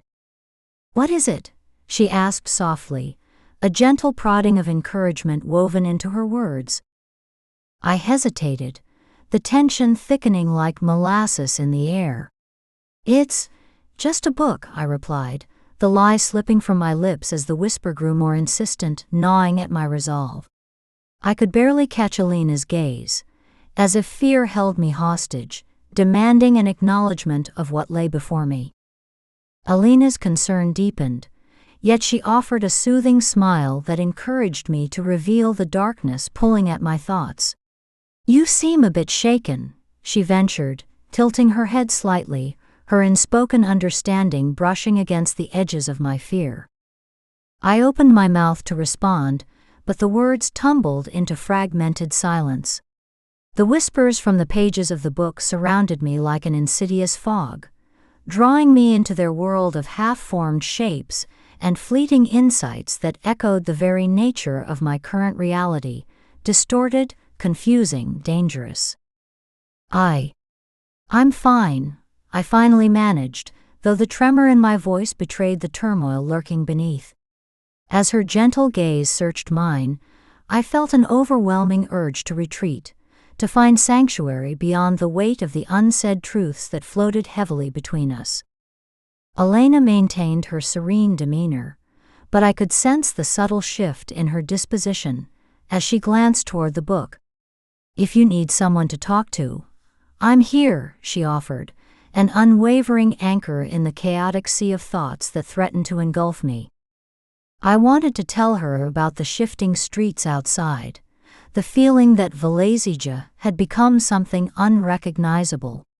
Yet how could I articulate a terror born of existential dread when confronted with such kindness? The familiarity of her understanding, only served to heighten the intensity of my isolation. I was a puzzle piece, forced into a configuration that no longer made sense. As I stood there, the whispers around us grew louder, wrapping us in a miasma of shadows and uncertainties. I feared that each passing moment would shatter the fragile connection we had forged, plunging me deeper into the mysteries I had sought to uncover, those dark recesses of knowledge that taunted my sanity.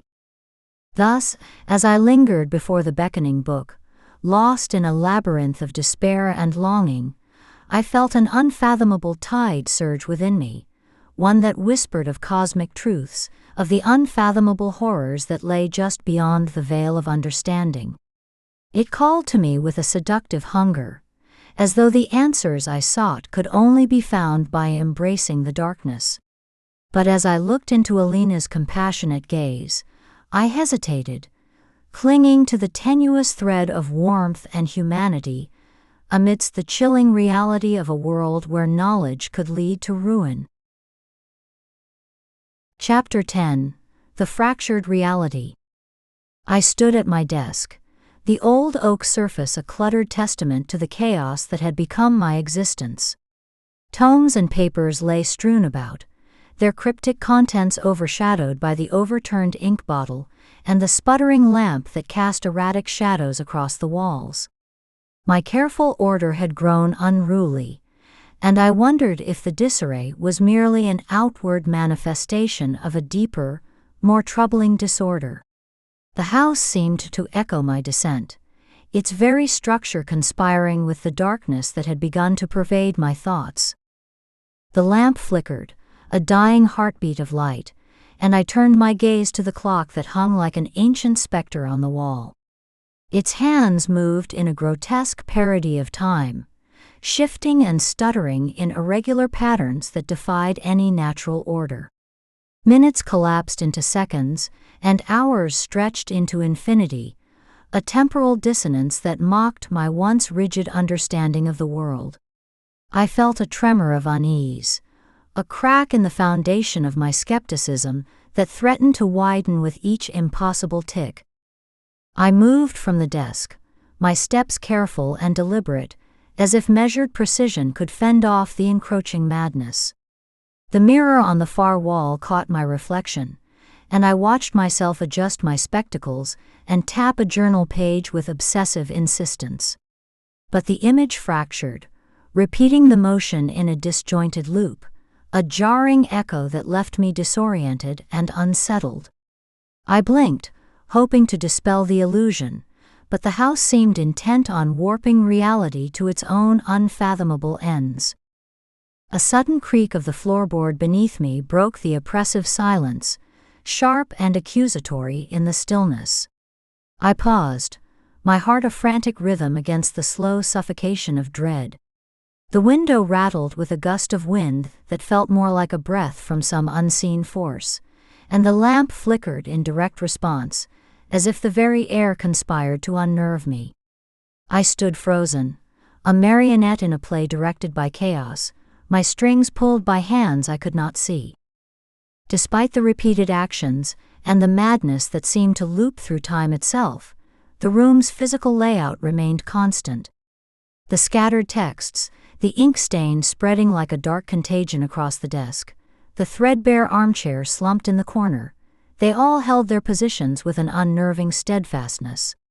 This constancy amidst temporal chaos created a visual dissonance that mirrored my own growing detachment from reality. The house was a sentient being, mocking my intellect, eroding my certainty, whispering secrets I could not decipher. I felt the foundations of my skepticism crumble, each inexplicable phenomenon a chisel against the granite of my reason. My methodical nature, once my shield, now seemed a brittle defense against the encroaching storm. I was a scholar adrift in a sea of madness, my compass spinning wildly, my anchor lost. The house had become my prison, and I its unwitting captive, bound by the chains of my own insatiable curiosity. I stood at my desk, the old oak surface a cluttered testament to the chaos that had become my existence. I moved through the narrow corridor, its oppressive confines a gauntlet of faded portraits and peeling wallpaper that seemed to close in around me. My footsteps echoed against the worn wooden panels, a steady rhythm that belied the growing unease within my chest. The air was thick with dust and dread, each breath a struggle against the suffocating weight of the house's dark secrets. I felt the eyes of the past upon me, watching with silent accusation, their gaze a reminder of the sins I had tried to outrun. The corridor stretched before me like a tunnel into madness, and I followed its winding path with a fatalistic determination. I was a moth drawn to the flame of my own destruction, unable to resist the lure of the unknown. My mind, once a fortress of logic and reason, had become a fragile thing, prone to cracks and fissures that widened with each passing day. I stopped abruptly as I reached the doorway, my heart seizing with a sudden, inexplicable terror. There, in the half-light of the adjoining room, stood a second figure, a perfect reflection of myself. The doppelganger was a grotesque parody, mirroring my appearance with an unsettling precision. Her dark hair framed a pallid face, and her striking blue-green eyes stared with a blank, unblinking intensity. She was a specter, an omen, a harbinger of doom, and I could do nothing but watch as she held me in her terrible thrall. The other woman stood motionless, a figure carved from the very fabric of my nightmares.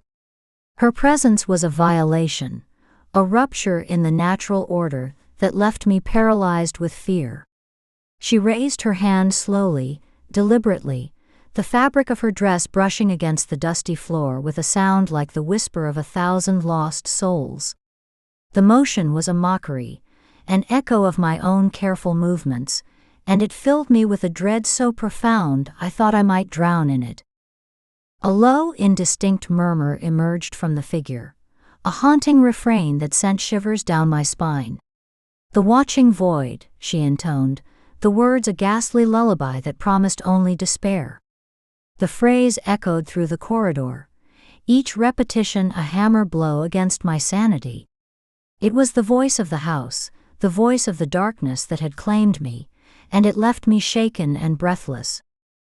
I staggered back, clutching my chest with both hands as if to contain the panic that threatened to overwhelm me. My vision swam, and I felt the world tilt beneath my feet, a sinking ship on a sea of madness. The doppelganger was unrelenting, her gaze fixed upon me with a malevolence that seemed to pierce my very soul. I was trapped in her orbit, a planet circling the cold sun of her indifference, and I knew that escape was impossible. My eyes remained locked on the advancing figure as I stumbled away, my retreat a futile attempt to distance myself from the horror that pursued me. The sound of my staggered footsteps echoed off the worn wooden panels, a frantic counterpoint to the slow, inevitable march of my doom. I was a woman divided, a self fractured into pieces I could no longer mend, and the house was the crucible in which I would be remade, or destroyed. The doppelganger stepped forward into the diffuse light, her presence a shadow that eclipsed all hope. The corridor stretched before me like a tunnel into madness, and I followed its winding path with a fatalistic determination. I was a moth drawn to the flame of my own destruction, unable to resist the lure of the unknown.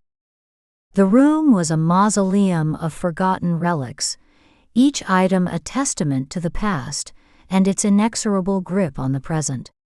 The air was thick with dust and desperation, and I felt the weight of it settle upon me like a shroud. I had become a stranger in my own life, an interloper in a world that had once been mine, but now belonged to something far older and more insidious. The battered armchair slumped against the wall like a weary sentinel, and the heavy wooden table stood at the center of the room, its surface scarred by years and neglect. I moved through the oppressive space with the careful deliberation of a soldier navigating a minefield, acutely aware of the dangers that lurked in every shadow. My obsession had led me to this moment, this place, and I embraced it with the fervor of the damned. The final ritual, the culmination of all I had sought and feared, lay before me like a promise of salvation or ruin. I methodically arranged the items required, each one a piece of the puzzle that consumed my waking thoughts. The ceremonial cloth, the carved box, the journal with its cryptic entries, they were all part of the intricate design that would either unlock the universe's secrets or shatter me completely. I lit a row of rusted candelabra on the table, the small flames flickering like the ghosts of my lost certainties. The sharp shadows they cast danced across the walls, creating a haunting and ominous ambiance that mirrored the turmoil within my soul. I watched the play of light and darkness with a detachment born of madness, my focus narrowed to a single point of obsession that blotted out all else. The house was alive with the echo of my desperation, a living entity that fed on my unraveling. My fingers moved with steady precision, adjusting each item with the care of a surgeon performing a delicate operation. I paused periodically to inspect the placement, my meticulous nature asserting itself even as the world crumbled around me. The journal lay open, its pages filled with the scrawled words of a mind teetering on the brink. I scanned the entries, my eyes devouring the forbidden knowledge that had become my gospel. Each line was a dagger, a reminder of the cosmic indifference that mocked my existence and promised only doom. The candelabra flickered, and I felt the chill of inevitability settle into my bones. I was a puppet dancing on the strings of an uncaring universe, my actions dictated by forces I could not comprehend. The ritual setup was perfect, a testament to my obsessive dedication and my descent into madness. I set the final item down with a sense of grim satisfaction, knowing that the die was cast and the end was inevitable. A sudden crash of shattering glass from an adjacent room punctuated the silence, a violent reminder of the precariousness of my situation. The sound reverberated through the house, a death knell that left me breathless and shaking. The ritual lay before me, a silent witness to my folly, and I knew that the moment of reckoning was at hand. The room was a mausoleum of forgotten relics, each item a testament to the past and its inexorable grip on the present. Chapter 11. Preparations. The study lay before me like the remnants of a fevered dream, cluttered with the detritus of abandoned inquiries and forsaken hopes. I moved through it with purpose, my steps quiet on the creaking floorboards, my hands reaching for the remnants of past failures. Dust hung in the air, disturbed by my presence, catching the low, sputtering glow of the candles that cast long, wavering shadows on the scarred wooden table. The house loomed around me, oppressive in its silence, as though it held its breath in anticipation of my next move. The air was thick with the scent of wax and old paper, mingling with the faint traces of burnt herbs and something more acrid, something metallic. I felt the chill of the room seep into my bones, a cold that spoke of more than just the autumn air outside. It was a chill of isolation, of secrets buried beneath layers of dust and decay. The flickering candlelight danced across the walls, making the shadows pulse and shift, alive with a malevolent energy that seemed to mock my efforts. I gathered the components with the precision of a surgeon, my fingers deftly plucking them from their places among the clutter. Each item I set on the table was a piece of the puzzle, a fragment of the greater whole that I sought to comprehend. I consulted the brittle, annotated journal with increasing urgency, its margins filled with my own frenzied scrawl. The handwriting seemed less familiar with each passing day, as though the words had been written by another hand entirely. The dried herbs crumbled to dust as I handled them. Their once vibrant colors faded to muted browns and grays. Candle stubs, their wicks blackened and warped, rolled across the table to settle in the spaces I allotted them.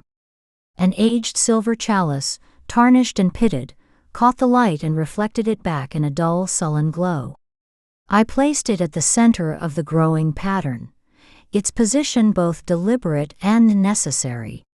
The crystalline vial, its surface glistening with a faint sheen, was the last to take its place. I held it with trembling hands, acutely aware of its fragility and the significance it held. As I worked, my thoughts churned with a relentless intensity.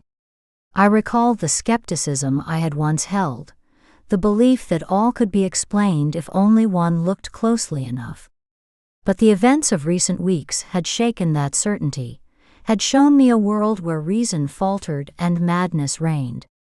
I felt the edges of my reality fraying, unraveling like a threadbare tapestry. The house seemed to close in around me, its walls pressing against my mind, suffocating in their silence. My breathing came in sharp, ragged bursts, each intake of air a reminder of the urgency that drove me. The pattern on the table grew more erratic, more jagged, as though it too was affected by the chaos that threatened to overwhelm me. The precision I had once prided myself on was slipping, giving way to a frantic desperation. I placed the final components with a hurried carelessness, my hands shaking, my vision blurring. I stood back, surveying the results of my labor. The scene before me was a reflection of my own unraveling, a testament to the obsession that consumed me. The shadows deepened, and I felt them watching, waiting. My breaths were sharp in the stillness, and I knew that time was running out. I heard the old man's steps before I saw him, the slow, measured tread of a man accustomed to treading carefully.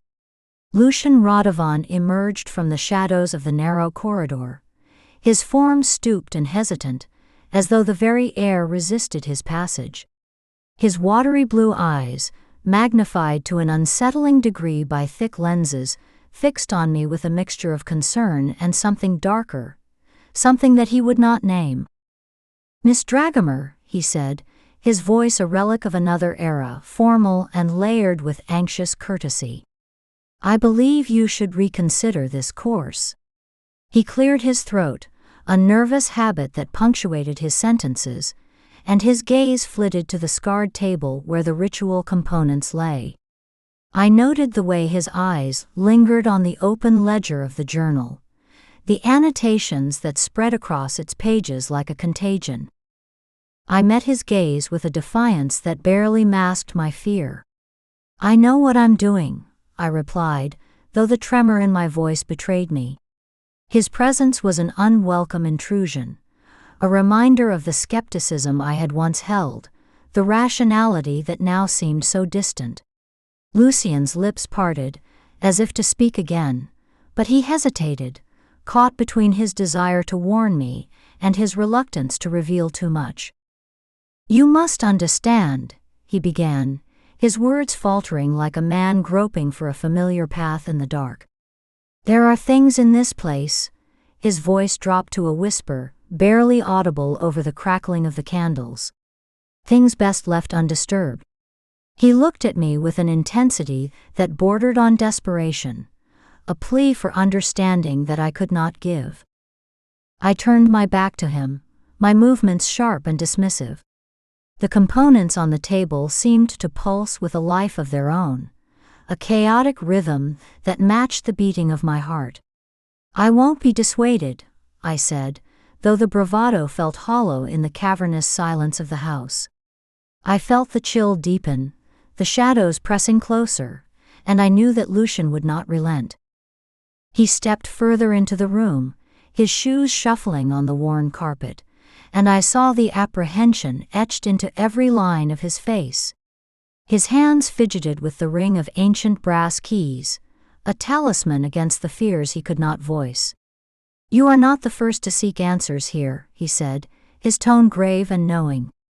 "But I shouldn't speak of such things." He coughed again, a sound that echoed in the stillness, and I felt the weight of his unspoken history. A surge of anger and panic rose within me, a tide that swept away reason and left only a raw, frantic need. I straightened, my movements jerky and uncoordinated, and I felt a force ripple through me, unseen, unfathomable. It burst forth with a violence that took us both by surprise, a shadow-like energy that lashed out and struck Lucian with a terrible swiftness. He staggered back, his expression one of shock and resignation, as though he had expected this all along. His frail body collided with the bookshelf, and I watched in horror as old keys and brittle papers rained down around him. The sound was a cacophony of metal and parchment, a final, discordant note in a symphony of despair.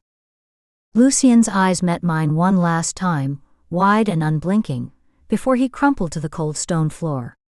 His expression froze in a mask of disbelief, and I heard myself hiss a single frantic word, a name perhaps or a plea, as I turned and fled the scene. The house seemed to close in around me, the shadows thickening like a shroud, and I knew that I could not stay. The stillness that followed was suffocating, the silence absolute.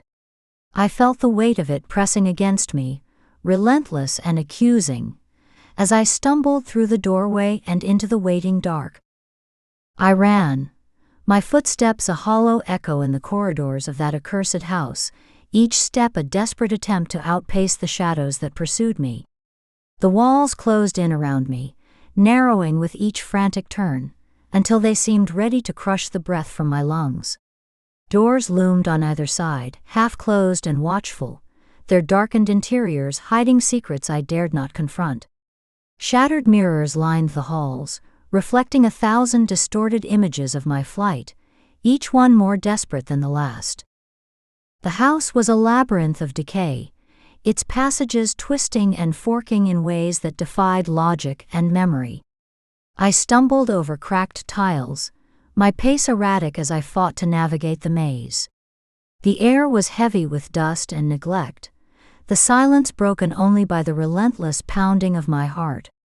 I could feel the malevolence of the place pressing against me, an ancient, unfathomable presence that filled every crevice with its dark intent. My thoughts were a tangle of fear and paranoia, a cacophony of voices that urged me to flee, to hide, to surrender. I glanced back, expecting at any moment to see Lucian's fallen form or something far worse, something that defied reason and sanity. But the shadows held their secrets, and I knew that I could not stop, that I must not stop. I burst through the door and into the rain-slicked passageway, the cold air a welcome shock against my fevered skin. The derelict district loomed ahead, a wasteland of crumbling stone and forgotten lives. The ground was slick beneath my feet, the rain a steady, relentless drumbeat that matched the frantic rhythm of my heart. I slipped and skidded, my arms flailing for balance, as I raced towards the only sanctuary I knew. The Church of Celestial Shadows rose before me, its silhouette a dark monolith against the stormy sky. It was a place of whispered legends and unspoken dread, its spire reaching like a skeletal finger into the heavens. I felt its pull, an inexorable gravity that drew me with the promise of answers or oblivion. My desperation grew with each step, an urgent need to escape the fate that stalked me. The concrete steps were slick and treacherous, and I nearly fell in my haste to ascend them. My breath came in ragged gasps, each one a struggle against the exhaustion that threatened to overwhelm me. I was soaked to the skin, my clothes clinging to me like a second suffocating layer. But I was close now, so close, and I would not be denied. I paused at the top of the steps, my eyes drawn back to the dim doorway of the house.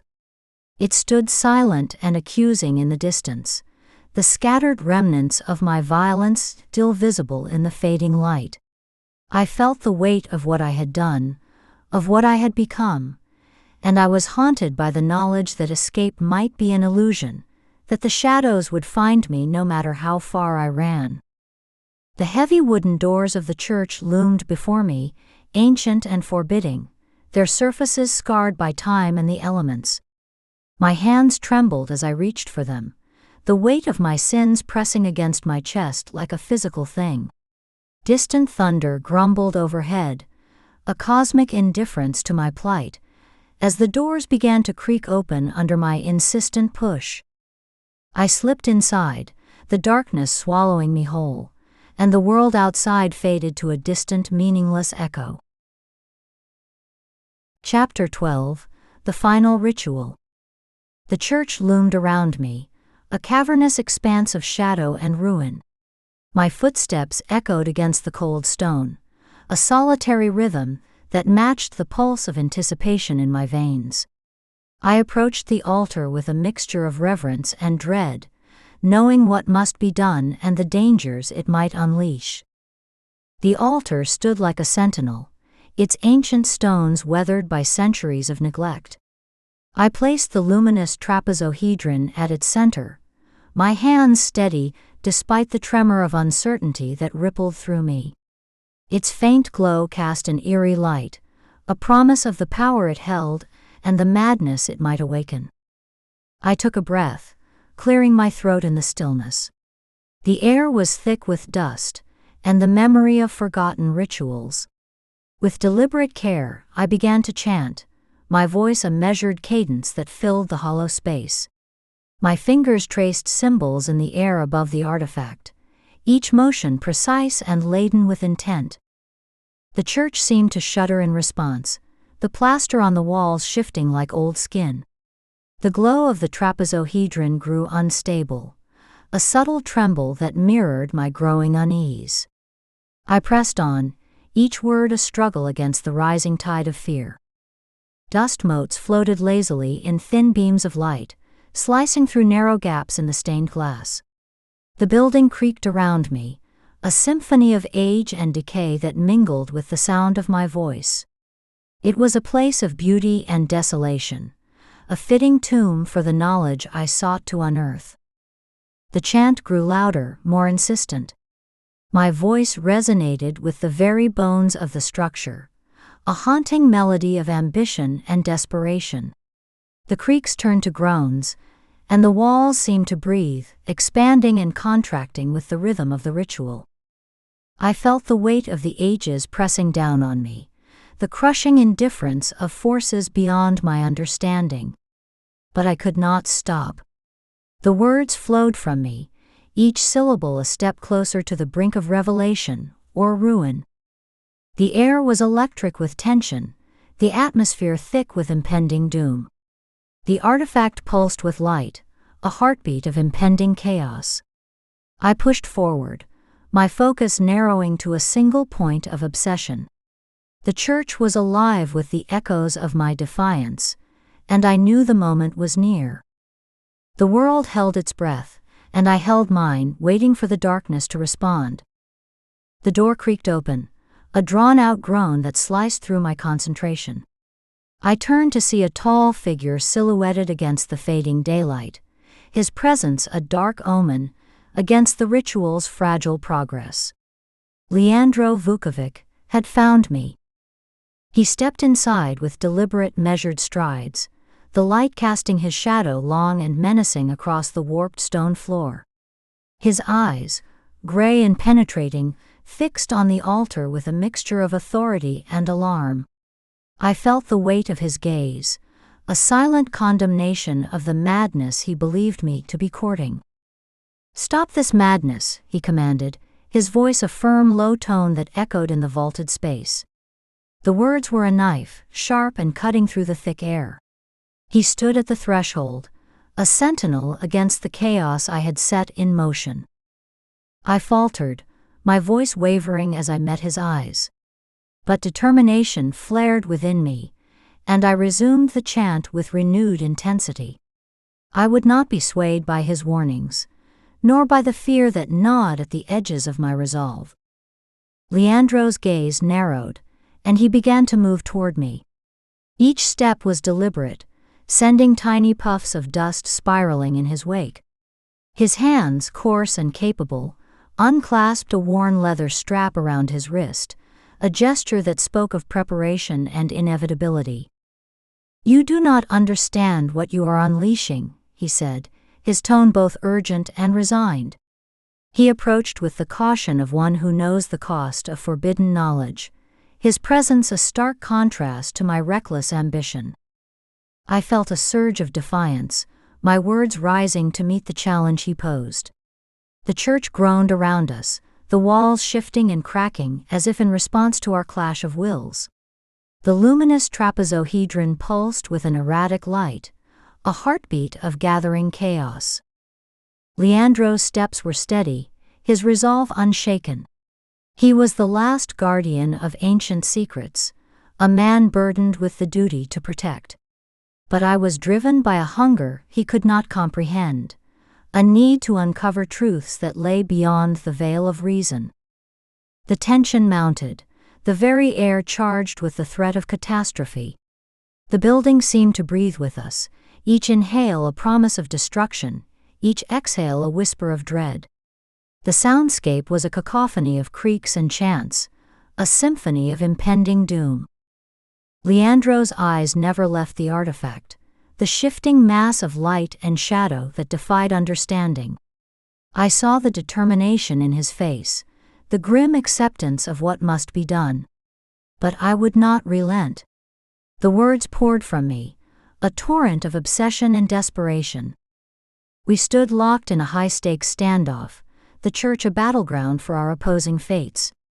The indifference of the cosmos loomed over us, and I knew that we were both on the brink of being consumed by it. Fine cracks radiated across the surface of the luminous trapezohedron, each one a silent scream against the gathering tension.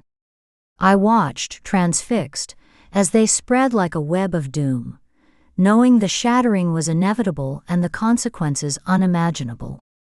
With a sudden sharp noise, the artifact burst apart, a spray of glittering fragments that filled the air with a chaotic brilliance. The force of it staggered me, a violent eruption of energy that seemed to rend the very fabric of reality. The altar was bathed in a blinding, strobing light, a pulsating brilliance that defied comprehension. In its center, a shifting mass took form, an unmistakable jumble of darting eyes, jagged shapes, and dark voids. It was a manifestation of cosmic indifference, a presence that chilled my soul and shattered my reason. My arms jerked upward, an involuntary response to the chaos that engulfed me. I stumbled back, my posture rigid against the violent burst of energy that threatened to consume us all. The words of the chant died on my lips, leaving only the raw scream of terror that echoed in my mind. Leandro's face hardened, a mask of grim determination in the face of the impossible. His hand rose in a halting gesture, a futile warning against the unstoppable forces we had unleashed. I saw the resolve in his eyes, the acceptance of our shared doom. The entity loomed over us, its presence overwhelming and incomprehensible. It was a nightmare of shifting forms, a grotesque dance of creation and destruction. The darting eyes seemed to see through us, the jagged shapes cutting into the very essence of our being. It was the embodiment of everything we could not understand, a reminder of our insignificance in the vast, uncaring cosmos.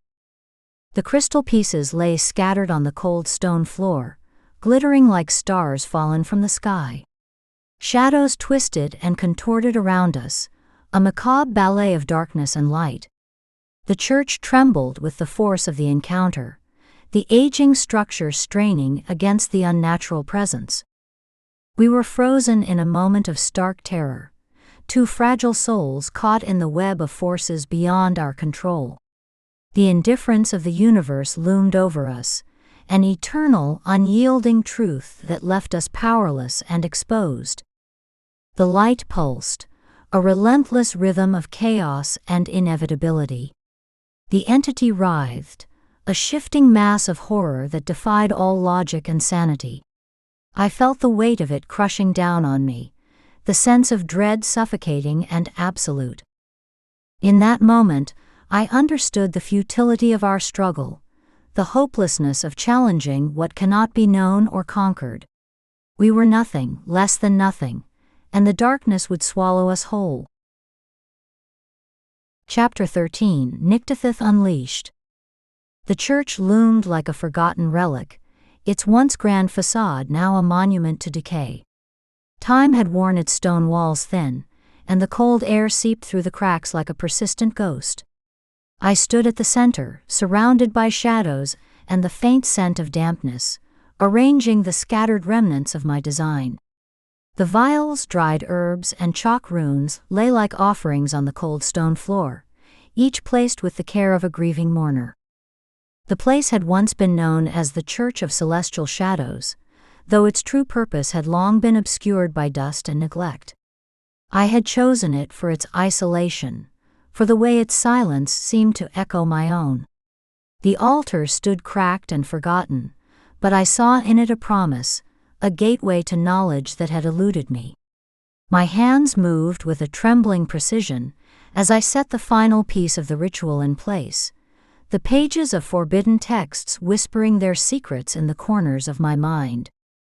I had come to Velezija seeking solitude, a refuge to complete my work, but the town had offered far more than I had bargained for. The legends, the artifacts, the dark, tantalizing hints of truths beyond comprehension, they had drawn me in, consumed me like a moth to flame. My natural skepticism had crumbled under the weight of what I had uncovered, replaced by an obsession that gnawed at my very core. The church had become my sanctum, the ritual my last, desperate attempt to see what lay hidden behind the veil. The luminous trapezohedron pulsed with an otherworldly light as I placed it atop the altar. It seemed to breathe, a living thing that defied all reason, and I felt its presence as a cold hand on my soul. I hesitated, a flicker of doubt breaking through my resolve, but the promise of revelation was too great. I had to know. I had to see. My voice echoed through the empty hall as I began to chant, each word a plea and a command. My hand shook as I drew precise symbols in the dust, the lines wavering with the tremor of my resolve. The air grew heavy, charged with an energy that pressed against my skin like a suffocating shroud. I watched, breathless and terrified, as the artifact began to fracture, its light spilling out in blinding shards. "I command you, reveal your form," I shouted, the words torn from my throat with the force of a drowning woman gasping for air. The trapezohedron exploded, fragments clattering onto the flagstones like the tolling of a death knell. It was then that I saw him, a shadow at the edge of my vision. He emerged from a side door, tall and imposing, his gray eyes wide with a mixture of horror and inevitability. Leandro Vuković, the guardian of secrets I had thought long buried, the man who had warned me but never truly stopped me.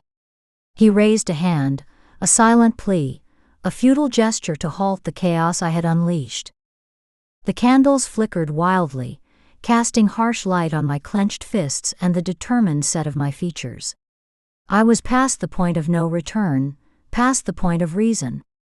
The ritual had begun, and I would see it through, no matter the cost. The shadows danced around me, and I stood at the center, alone and unyielding, as the world began to unravel.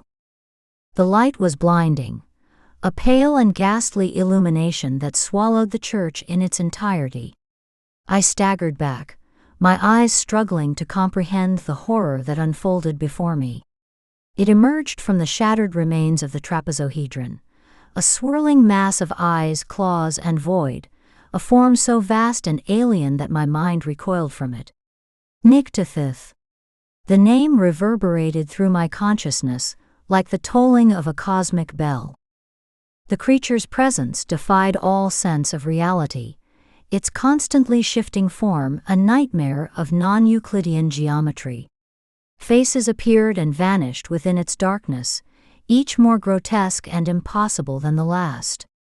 It was a living paradox, a being that should not and could not exist, yet there it was, expanding and consuming all that lay before it. I felt its consciousness pressing against mine, a cold and calculating intelligence that regarded me as both fascinating and insignificant. The church erupted in chaos.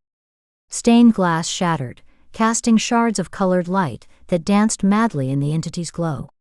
Wooden beams splintered and groaned, their ancient strength crumbling under the strain of Nyctathoth's presence. The very air seemed to vibrate with an otherworldly resonance, a soundless scream that filled the space with an unbearable tension. I watched in awe and terror as the creature expanded, its unsteady, angular movements filling the vast emptiness of the church. Leandro stood as if frozen, his expression a portrait of dread and disbelief. He took a hesitant step forward, his mouth agape, words forming but never escaping. His eyes met mine, a silent plea for understanding or perhaps forgiveness. I saw his resolve falter, the weight of what we had unleashed bearing down on him like a relentless storm. He backed away, retreating from the twisting shapes and the cosmic horror that loomed ever larger. The walls of the church bent and warped, the stone itself seeming to breathe and tremble. Symbols burned with a feverish glow, their lines distorting as if alive. The floor shook beneath my feet, a living thing caught in the throes of some monstrous birth. I could feel the creature's presence in every fiber of my being, a suffocating awareness that threatened to drown me in its vastness. Nyctathoth's form continued to grow, its monstrous features expanding with a terrible grace. The eyes, so many eyes fixed on me, each gaze a window into madness. Claws and tendrils writhed and twisted, a dance of chaos that defied all logic. It was a god, a demon, an entity beyond all comprehension, and it was here, in this forgotten church called forth by my own hubris. The geometry of the structure became increasingly impossible. Hallways curved where none should exist, doors opened into voids of darkness and light. The very fabric of reality seemed to unravel, bending and twisting under the influence of the cosmic horror. I stood at the center of it all, a mere speck in the vast ocean of Nyctathoth's being, my mind teetering on the edge of madness. Leandro's figure was small and distant, a shadow retreating from the overwhelming chaos. I saw him hesitate once more, his form caught between the monstrous presence and the collapsing structure. His eyes held a final, desperate plea before he vanished into the shifting corridors, leaving me alone with the horror I had summoned. Nyctathoth's consciousness pressed further into the space, filling it with an unbearable sense of insignificance. I felt my own presence diminishing, swallowed by the enormity of what I had dared to call forth. The creature's form dominated the scene, a writhing mass that left no room for anything but itself. It was beyond me, beyond Leandro, beyond all that I had ever known or imagined. It was the end and the beginning, a cosmic truth that I could never hope to understand. The church bent and twisted around me, a fragile shell caught in the storm of Nyctathoth's being. I was nothing, and yet I was everything it sought. The light burned, the walls trembled, and the symbols glowed with a terrible fire. I stood at the center of the madness, the full weight of my insignificance crashing down upon me like a tidal wave. Desperation took hold of me like a fever, burning away all thought of caution. I pivoted with a frantic determination, my hands grasping at the scattered pages and ritual implements that lay strewn across the floor. There had to be a way to undo what I had done, to banish the horror that loomed ever closer. I could not let it end like this. The church was a maelstrom of chaos, but I forced my mind to focus, to see through the madness. The broken window cast cold light on my trembling hands as I placed the items in a new arrangement, each piece a potential key to salvation.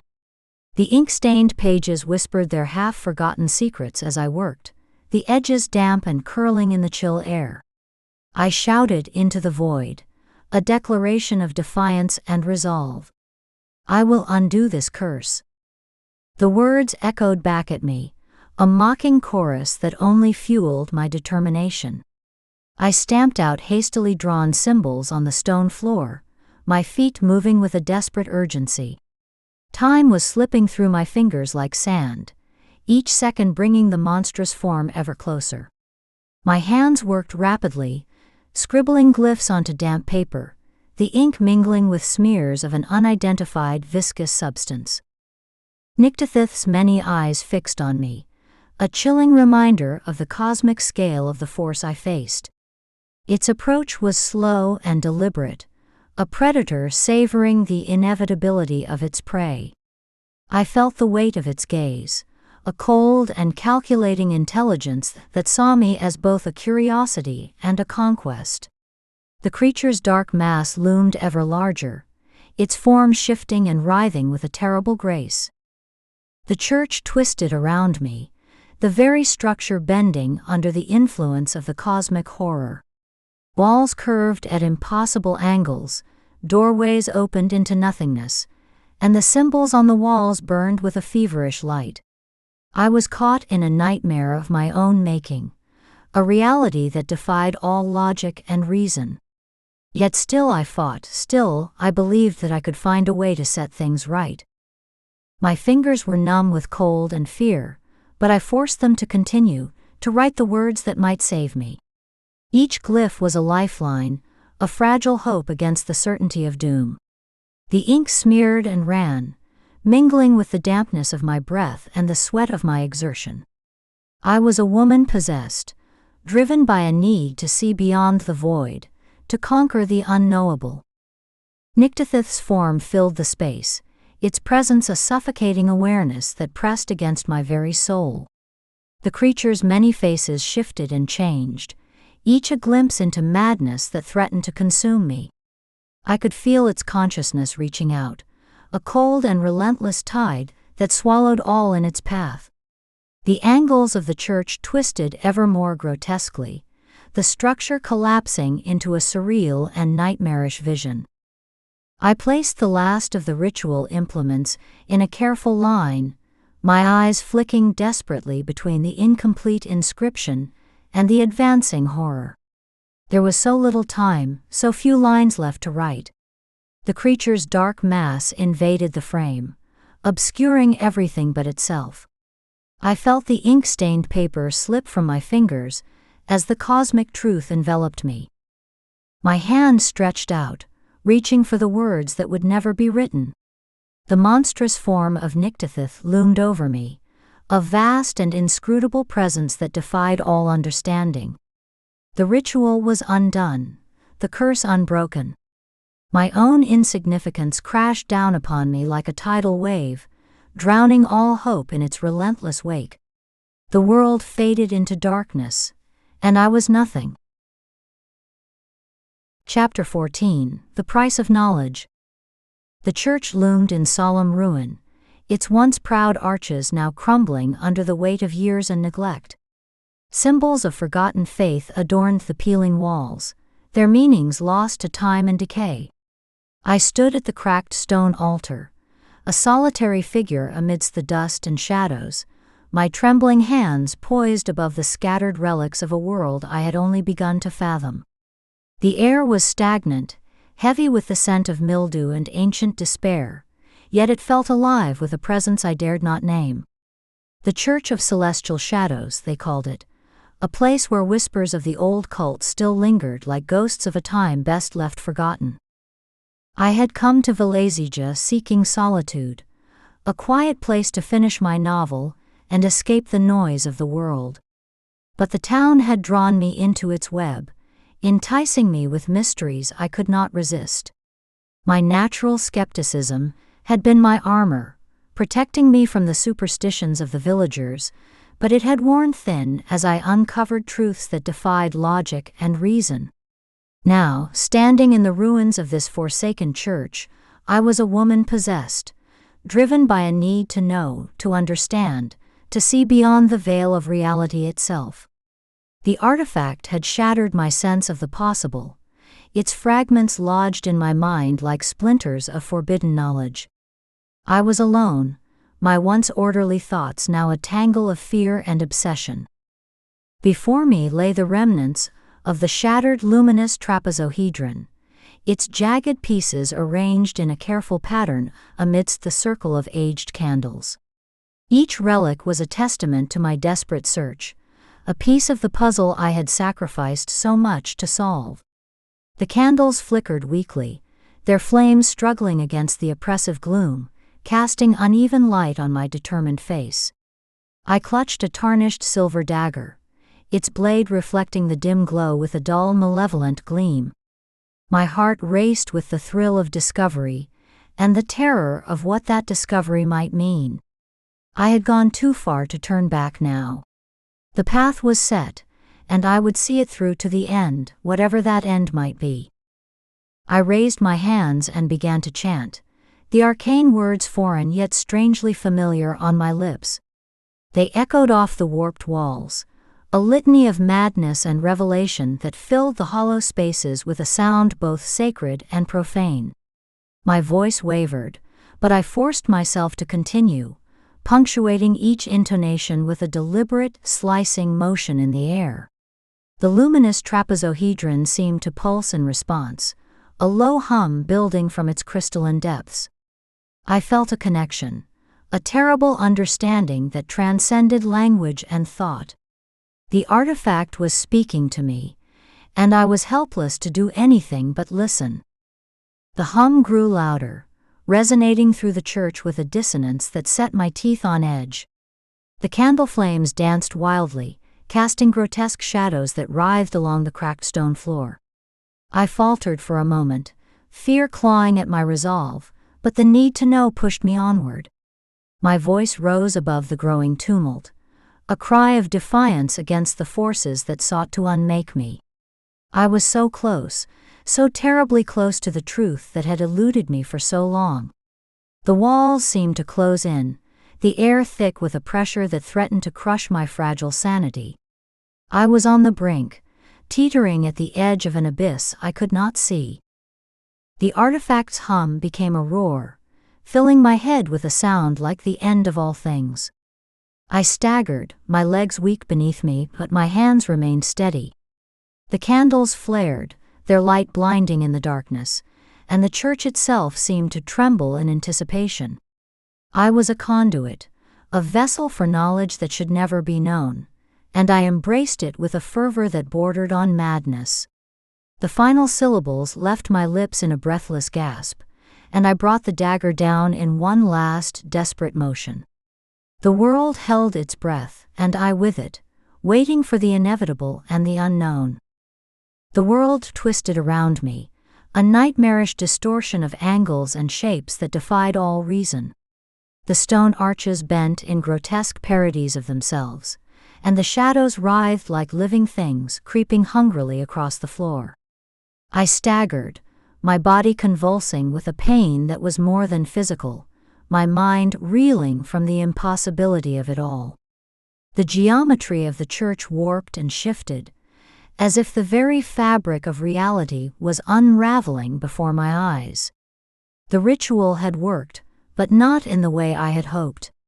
I was lost in a chaos of my own making, a victim of the knowledge I had so desperately sought. My arms flailed wildly as my legs buckled beneath me, and I collapsed in a spasm of jerking, intermittent twitches. The ground felt unstable, a shifting mass of shadows and light that offered no purchase or relief. I gasped for breath, my lungs burning with the effort, but the air was thick with a presence that suffocated and consumed. The whispers began as a low murmur, an insistent sound that rose from the very stones of the church. They spoke in voices I could not understand, a chorus of overlapping madness that filled my head with its terrible song. The walls pulsated with a sickly, phosphorescent glow, casting an unnatural light that seemed to seep into my very skin. I watched in horror as my form began to distort, limbs stretching and twisting in grotesque mimicry of the world around me. The pain was excruciating, but it was nothing compared to the fear that gripped my soul. I was unraveling, coming apart at the seams, and there was nothing I could do to stop it. The presence was overwhelming, a force beyond comprehension that bent reality to its will. I was nothing before it, a speck of dust in an infinite void. The whispers grew louder, a cacophony of voices that drowned out all thought and reason. They were inside me, tearing at the fragile threads of my sanity, unraveling my mind as surely as they unraveled my body. I felt myself slipping, my understanding of the world crumbling into dust. Time and space lost all meaning, and I was adrift in a sea of chaos and despair. I had reached too far, and now I paid the price for my hubris. The truth I had sought was a cruel and empty thing, a void that consumed all it touched. The church trembled with the force of the presence, the very stones shuddering as if in fear. The walls seemed to close in, pressing down with a weight that crushed my spirit and shattered my will. The sound reached a fever pitch, a deafening roar that threatened to tear the universe apart. I was nothing, and everything was nothing, and the knowledge of it was more than I could bear. The artifact's power was beyond anything I had imagined, a force that reshaped reality in its own image. I was caught in its web, a helpless fly in the strands of a cosmic spider. Glass shattered and wood splintered as the church seemed to collapse around me, the chaos reaching its terrible crescendo. I was a blur of faintly glowing particles and shifting shadows, my very essence coming undone in the presence of the unspeakable. I had wanted to know, to see, to understand, but now I saw too clearly, and it was the end of all things. The world was a nightmare from which I could not wake, a horror that consumed itself in a spiral of madness and despair. I reached out, a final, futile grasp for something real, something solid, but there was nothing left to hold on to. The presence was everything, and I was nothing.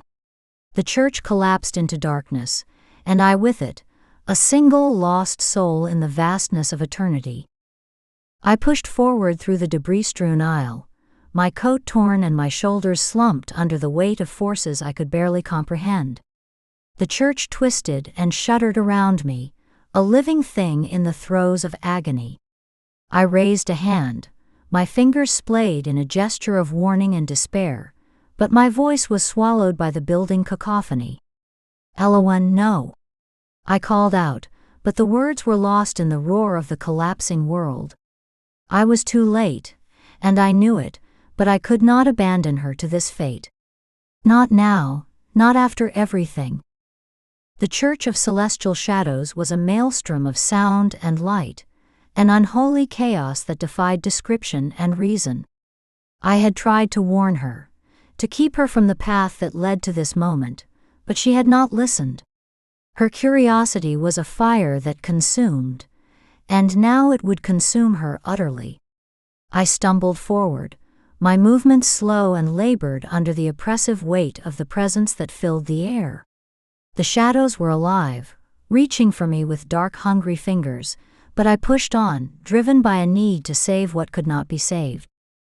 My eyes tracked her disintegrating silhouette, a blur of shifting shadows and faintly glowing particles. She was coming apart, unraveling in the presence of the unspeakable, and there was nothing I could do to stop it.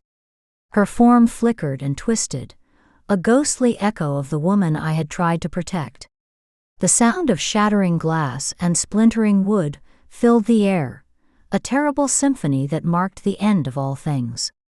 I gripped the damp stone wall, my knuckles white with the effort, but my strength was nothing against the forces that raged around me. The whispers were deafening, 1,000 voices overlapping in a chorus of madness and despair. They filled my head, drowning out thought and reason, but I held on, refusing to let them break me. I had failed her, but I would not fail myself. The walls glowed with an unnatural light, a sickly phosphorescence that seemed to seep into my very bones. The presence was overwhelming, a force beyond comprehension that twisted reality to its will. I watched as the church collapsed around her, the finality of it a weight I could scarcely bear. I felt the heat of guilt in my chest, a searing pain that was more than physical. I had been charged with protecting the world from these truths, yet I could not protect her from herself. She had reached too far, and now she paid the price for her hubris. I was helpless, a spectator to the horror that unfolded before me. The artifact's shards clattered to the floor, their rhythmic chime marking the dissolution of the woman I had tried to save. She was gone, lost to the void, and I was left with nothing but the echoes of her final, desperate cry. The church was collapsing, a nightmare of sound and light that consumed itself in a spiral of chaos. I stood rigid against the crumbling framework, my resolve the only thing left intact. The presence was everything, and I was nothing, but I refused to let it break me. I had seen too much, endured too much to fall now. Elowen was gone, but her memory lingered, a haunting reminder of what I had lost and what I had failed to save. The world settled into darkness, a hollow, empty thing that echoed with the ghosts of what had been. I turned away, the weight of my failure heavy on my shoulders, and left the ruins of the church behind. The whispers faded into silence, but they would never truly leave me. They were a part of me now, just as she had been. The presence was everything, and I was nothing, but I would endure. I would endure. Chapter 15: The Aftermath. The nave lay in ruin, a gaping maw of desolation where once the faithful whispered their trembling devotions. I stood among the collapsing masonry, watching as the church of celestial shadows crumbled around me, its towering arches bowing to the inevitable decay. Dust and debris filled the air like a smothering shroud, and the echo of falling rubble rang out sharply in the dim light. A heavy stone arch crashed to the floor, shattering into jagged pieces. Each impact was a thunderous note in a symphony of destruction, vibrating through the very marrow of the church. Stained glass, once vibrant with depictions of unknowable deities, scattered in 1,000 brittle shards, catching what little light penetrated the gloom. The air was thick with the acrid smell of age and ruin, and the soundscape was a violent cacophony that threatened to overwhelm the senses. I watched it all with a calm that bordered on indifference, my gray eyes absorbing the chaos. The shuddering collapse of the structure resonated within me, a familiar echo of countless endings. Though my heart was heavy with the weight of forgotten centuries, my demeanor remained as still as the stone that surrounded me. The church had stood for generations, a monument to secrets better left unspoken, and now its time had come. The guttural creak of a shifting beam announced the final throes of the once grand edifice. It was a sound that carried with it a sense of ancient resignation, a whisper of inevitability from the abyss. The echo of falling rubble was a dirge for the lost and the damned, a mournful testament to the transience of all things. I felt the chill of cosmic indifference in the air, a reminder of humanity's insignificance in the face of forces beyond comprehension. As the church continued its relentless collapse, I stood as a solitary witness to its demise. The dust swirled like ghosts of the past, obscuring my vision and clinging to my skin. Yet, even in the chaos, there was a strange order to the destruction, a pattern that only I seemed to perceive. It was as though the very stones conspired to tell a story, one that I had long since resigned myself to hear. The final moments of the Church of Celestial Shadows were at once violent and strangely serene. Heavy beams groaned and gave way, crashing to the floor with an almost deliberate grace. The air was filled with the sound of splintering wood and crumbling stone, a symphony of ending that reverberated through my bones. In those moments, I felt the full weight of my duty, a solemn acceptance of the role I was destined to play. The church fell silent, a haunting stillness settling over the ruins. The dust hung in the air, a lingering specter of what once was. I stood amidst the wreckage, the last guardian of its secrets, knowing that even this collapse was but a small chapter in a much larger tale. As the echoes faded, I turned my eyes to the task that lay before me, leaving the final image of the church's demise burned into my memory like an unending dream.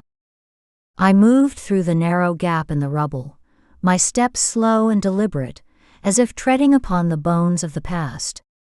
The air was thick with dust, and the lingering scent of decay, a testament to the church's long and troubled history. Every movement was measured, every breath a reminder of the secrets buried beneath the ruin. The remnants lay scattered before me, a chaotic array of forgotten relics and shattered stone. I felt the weight of centuries pressing down, each fragment a silent witness to the inevitable collapse. The decay was palpable, a living thing that clung to the air and whispered of lost glories. I approached the remnants with a solemn purpose, knowing that within the chaos lay the object of my search. I knelt beside a jagged shard that glowed faintly, its eerie light a beacon in the surrounding gloom. My focus was intense, my eyes narrowing to absorb every detail. The shard's presence was haunting, a relic of the church's dark past that seemed to pulse with an otherworldly energy. It lay amidst the rubble, like a forbidden truth waiting to be uncovered. With careful hands, I began to brush away layers of dust and soot. Each movement was precise and reverent, as though I were performing a sacred rite. The dust clung stubbornly, a final remnant of the church's defiance, but I persisted with unwavering resolve. The shard's glow grew stronger as I worked, casting ghostly shadows across my face. I lifted the crystalline fragment with both hands, feeling its smooth surface and irregular edges. It was cold to the touch, a chill that seemed to seep into my very soul. I turned it slowly, inspecting every facet with a scrutinizing gaze. The tactile experience was vivid and unsettling, each imperfection telling a story that only I could read. The muted clink of falling debris punctuated my focused silence, a reminder of the destruction that surrounded me. Yet, even as the ruins threatened to encroach, my attention remained fixed on the shard. It was a piece of the church's heart, a fragment of its eternal struggle against forces beyond comprehension. I held it with a mixture of awe and dread, knowing both its power and its peril. With a methodical grace, I secured the shard in a worn cloth, wrapping it with the care of one who knows its true worth. My actions were deliberate and purposeful, a testament to the role I played in this unfolding drama. The sense of foreboding lingered, a shadow that clung to me as I rose to my feet and turned away from the remnants. The ruins seemed to breathe a sigh of relief as I departed, the tension of the search giving way to a haunting stillness. The shard was mine, but the cost of its discovery weighed heavily on my mind. I moved with the knowledge that this was only the beginning, a single step in a journey that promised both revelation and ruin. The collapsed church loomed behind me like a fallen titan, its broken form a stark silhouette against the overcast sky. I stepped onto the desolate street, where crumbling facades and twisted metal hinted at broader destruction. The air was thick with the scent of ruin, each breath a reminder of Velezija's slow and deliberate erasure. The broader devastation stretched out before me, an oppressive landscape charged with a sense of dread. Buildings that once stood proud now sagged under the weight of neglect, their walls cracked and their windows dark.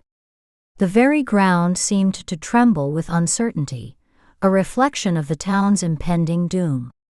My strides were long and purposeful, cutting through the decay like a shadow. I passed a row of boarded-up houses, their fronts sealed against the encroaching despair. Each one was a tomb of memories, a silent testament to the lives that had fled or faded away. The boards creaked in the wind, a mournful chorus that accompanied my journey. The imagery was stark and unyielding, a portrait of abandonment that mirrored my own solitude. Under a flickering street lamp, a lone figure huddled on a stoop, shivering against the chill. The light cast erratic shadows, illuminating the figure's gaunt features with an eerie glow. I paused for a moment, taking in the sight of this solitary soul amidst the wasteland. There was a human element to the desolation, a reminder that even in the face of cosmic indifference, some still clung to their fragile existence. A faded sign hung on a shuttered building, its letters barely legible through years of wear. It spoke of promises long since broken, a relic of the town's forgotten prosperity. Scattered newspapers littered the street, their headlines screaming of Velezija's imminent erasure and the chaos that had consumed it. Each page was a testament to the unfolding nightmare, a written record of the town's descent into oblivion. My steps slowed as I reached a distant caution tape marking a quarantined area. Its presence was ominous, a stark warning that resonated with the unspoken truths I carried. The sight filled me with a sense of foreboding, a chilling reminder of the forces at play. It was as though the very town conspired to keep its secrets hidden, even as it crumbled beneath their weight. I reached my car, the vehicle a lone survivor amidst the ruins. My departure hung on an unspoken warning, a silent acknowledgement of the role I played in this unfolding drama. The tension was palpable, a living thing that wrapped itself around me like a vice. As I prepared to leave, I cast one last glance at the desolation, knowing that the path I had chosen was fraught with peril and uncertainty.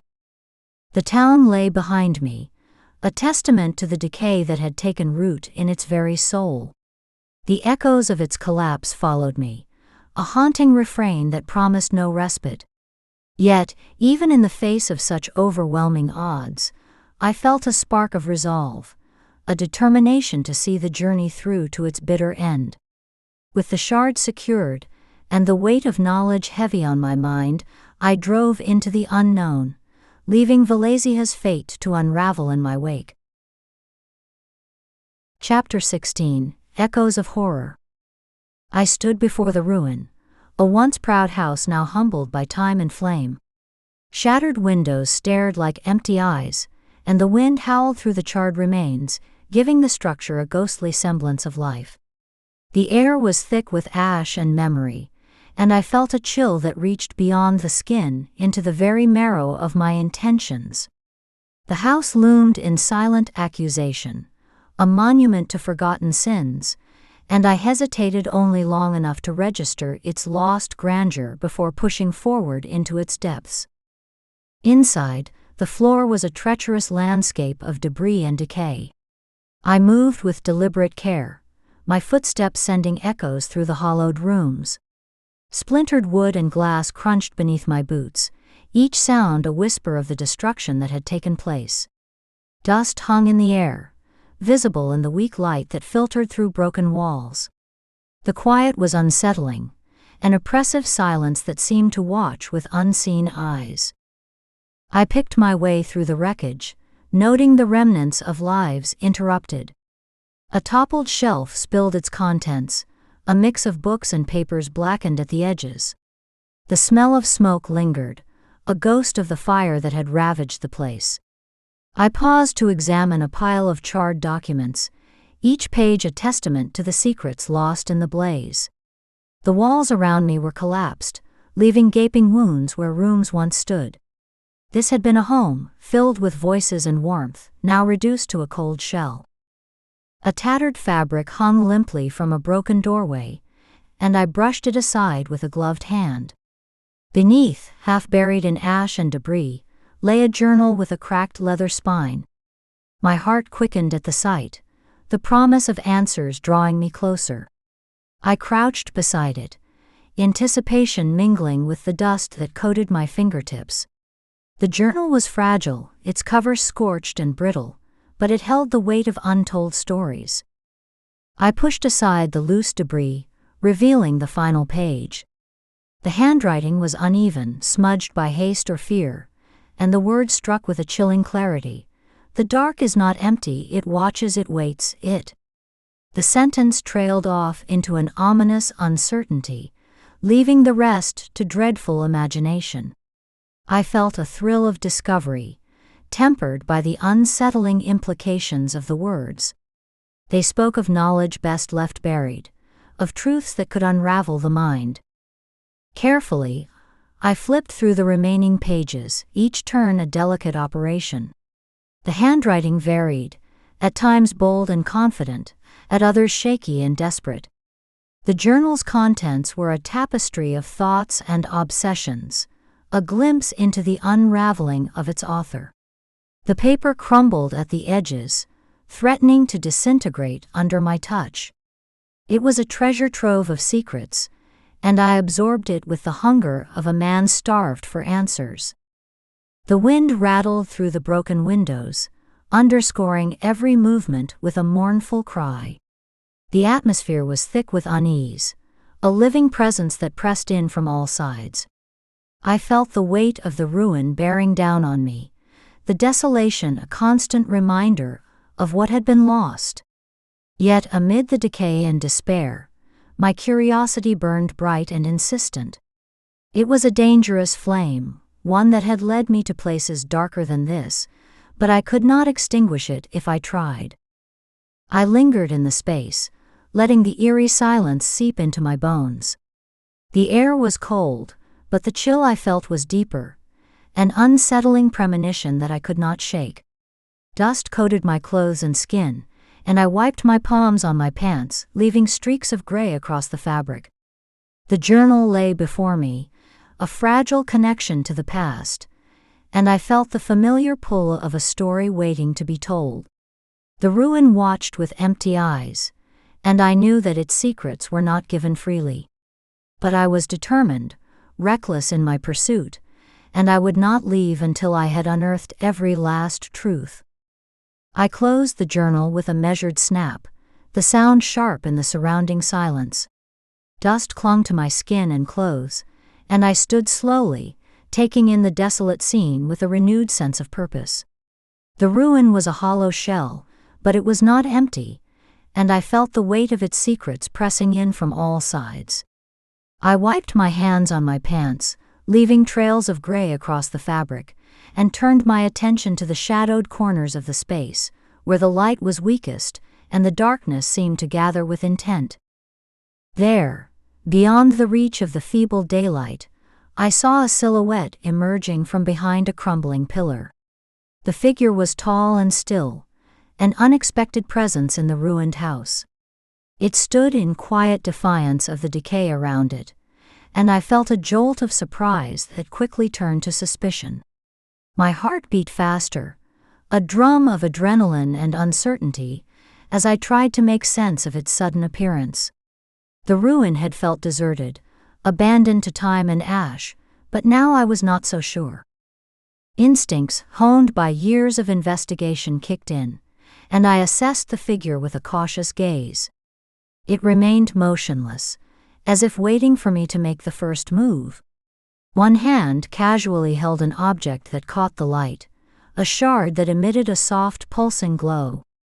The light was incongruous against the dark backdrop of the ruin, a beacon that drew my eyes and held them with unyielding fascination. The figure's silence was unnerving, a refusal to break the tension that hung heavy in the air. I took a step into the open, my eyes fixed on the shard. Its glow was mesmerizing, a rhythmic pulse that contrasted sharply with the stillness of the figure and the gloom of the surroundings. The shard seemed to possess a life of its own, a quiet power that resonated with something deep and primal. I felt an inexplicable pull toward it, a curiosity that overpowered the caution that should have kept me at bay. The figure remained silent, its intentions unreadable. The suspense was a living thing, coiling around me with every passing second. I searched for any sign of movement or threat, but the figure offered none. It stood as though carved from the very shadows, a specter of unknown origin and purpose. My mind raced with questions, each more troubling than the last. Who or what was this figure? Why did it watch in such unnerving silence? What was the meaning of the shard's eerie glow? The ambient sounds of the ruin emphasized the encounter's isolation. The wind moaned through the broken windows, a lament that underscored the scene with haunting clarity. The scrape of shifting debris marked the passage of time, a reminder that the moment stretched longer than my nerves could easily endure. The oppressive silence between me and the figure was a chasm of uncertainty, and I felt the chill of its depths more keenly with each breath. I weighed my options, torn between the urge to flee and the irresistible draw of discovery. The shard seemed to pulse in time with the beat of my heart, a synchrony that was both unsettling and compelling. The figure's continued stillness defied my understanding, challenging me to confront the unknown with the reckless curiosity that had brought me here. I was caught in a web of fear and fascination, unable to tear my gaze from the glowing shard or the shadowy figure that held it. The moment stretched into an unsettling stalemate, a silent standoff that left me with more questions than answers. I felt the presence of the ruin pressing in, the desolation a witness to the encounter's ominous promise. The figure stood in stark relief against the decaying backdrop, a reminder of the mysteries that lay beyond human comprehension. The shard's light pulsed on, a steady beat in the heart of the darkness, and I knew that this was only the beginning of a deeper, more terrifying story. The encounter ended as it began, suspended in a moment of unspoken menace, leaving me alone with the dreadful knowledge that I had been seen.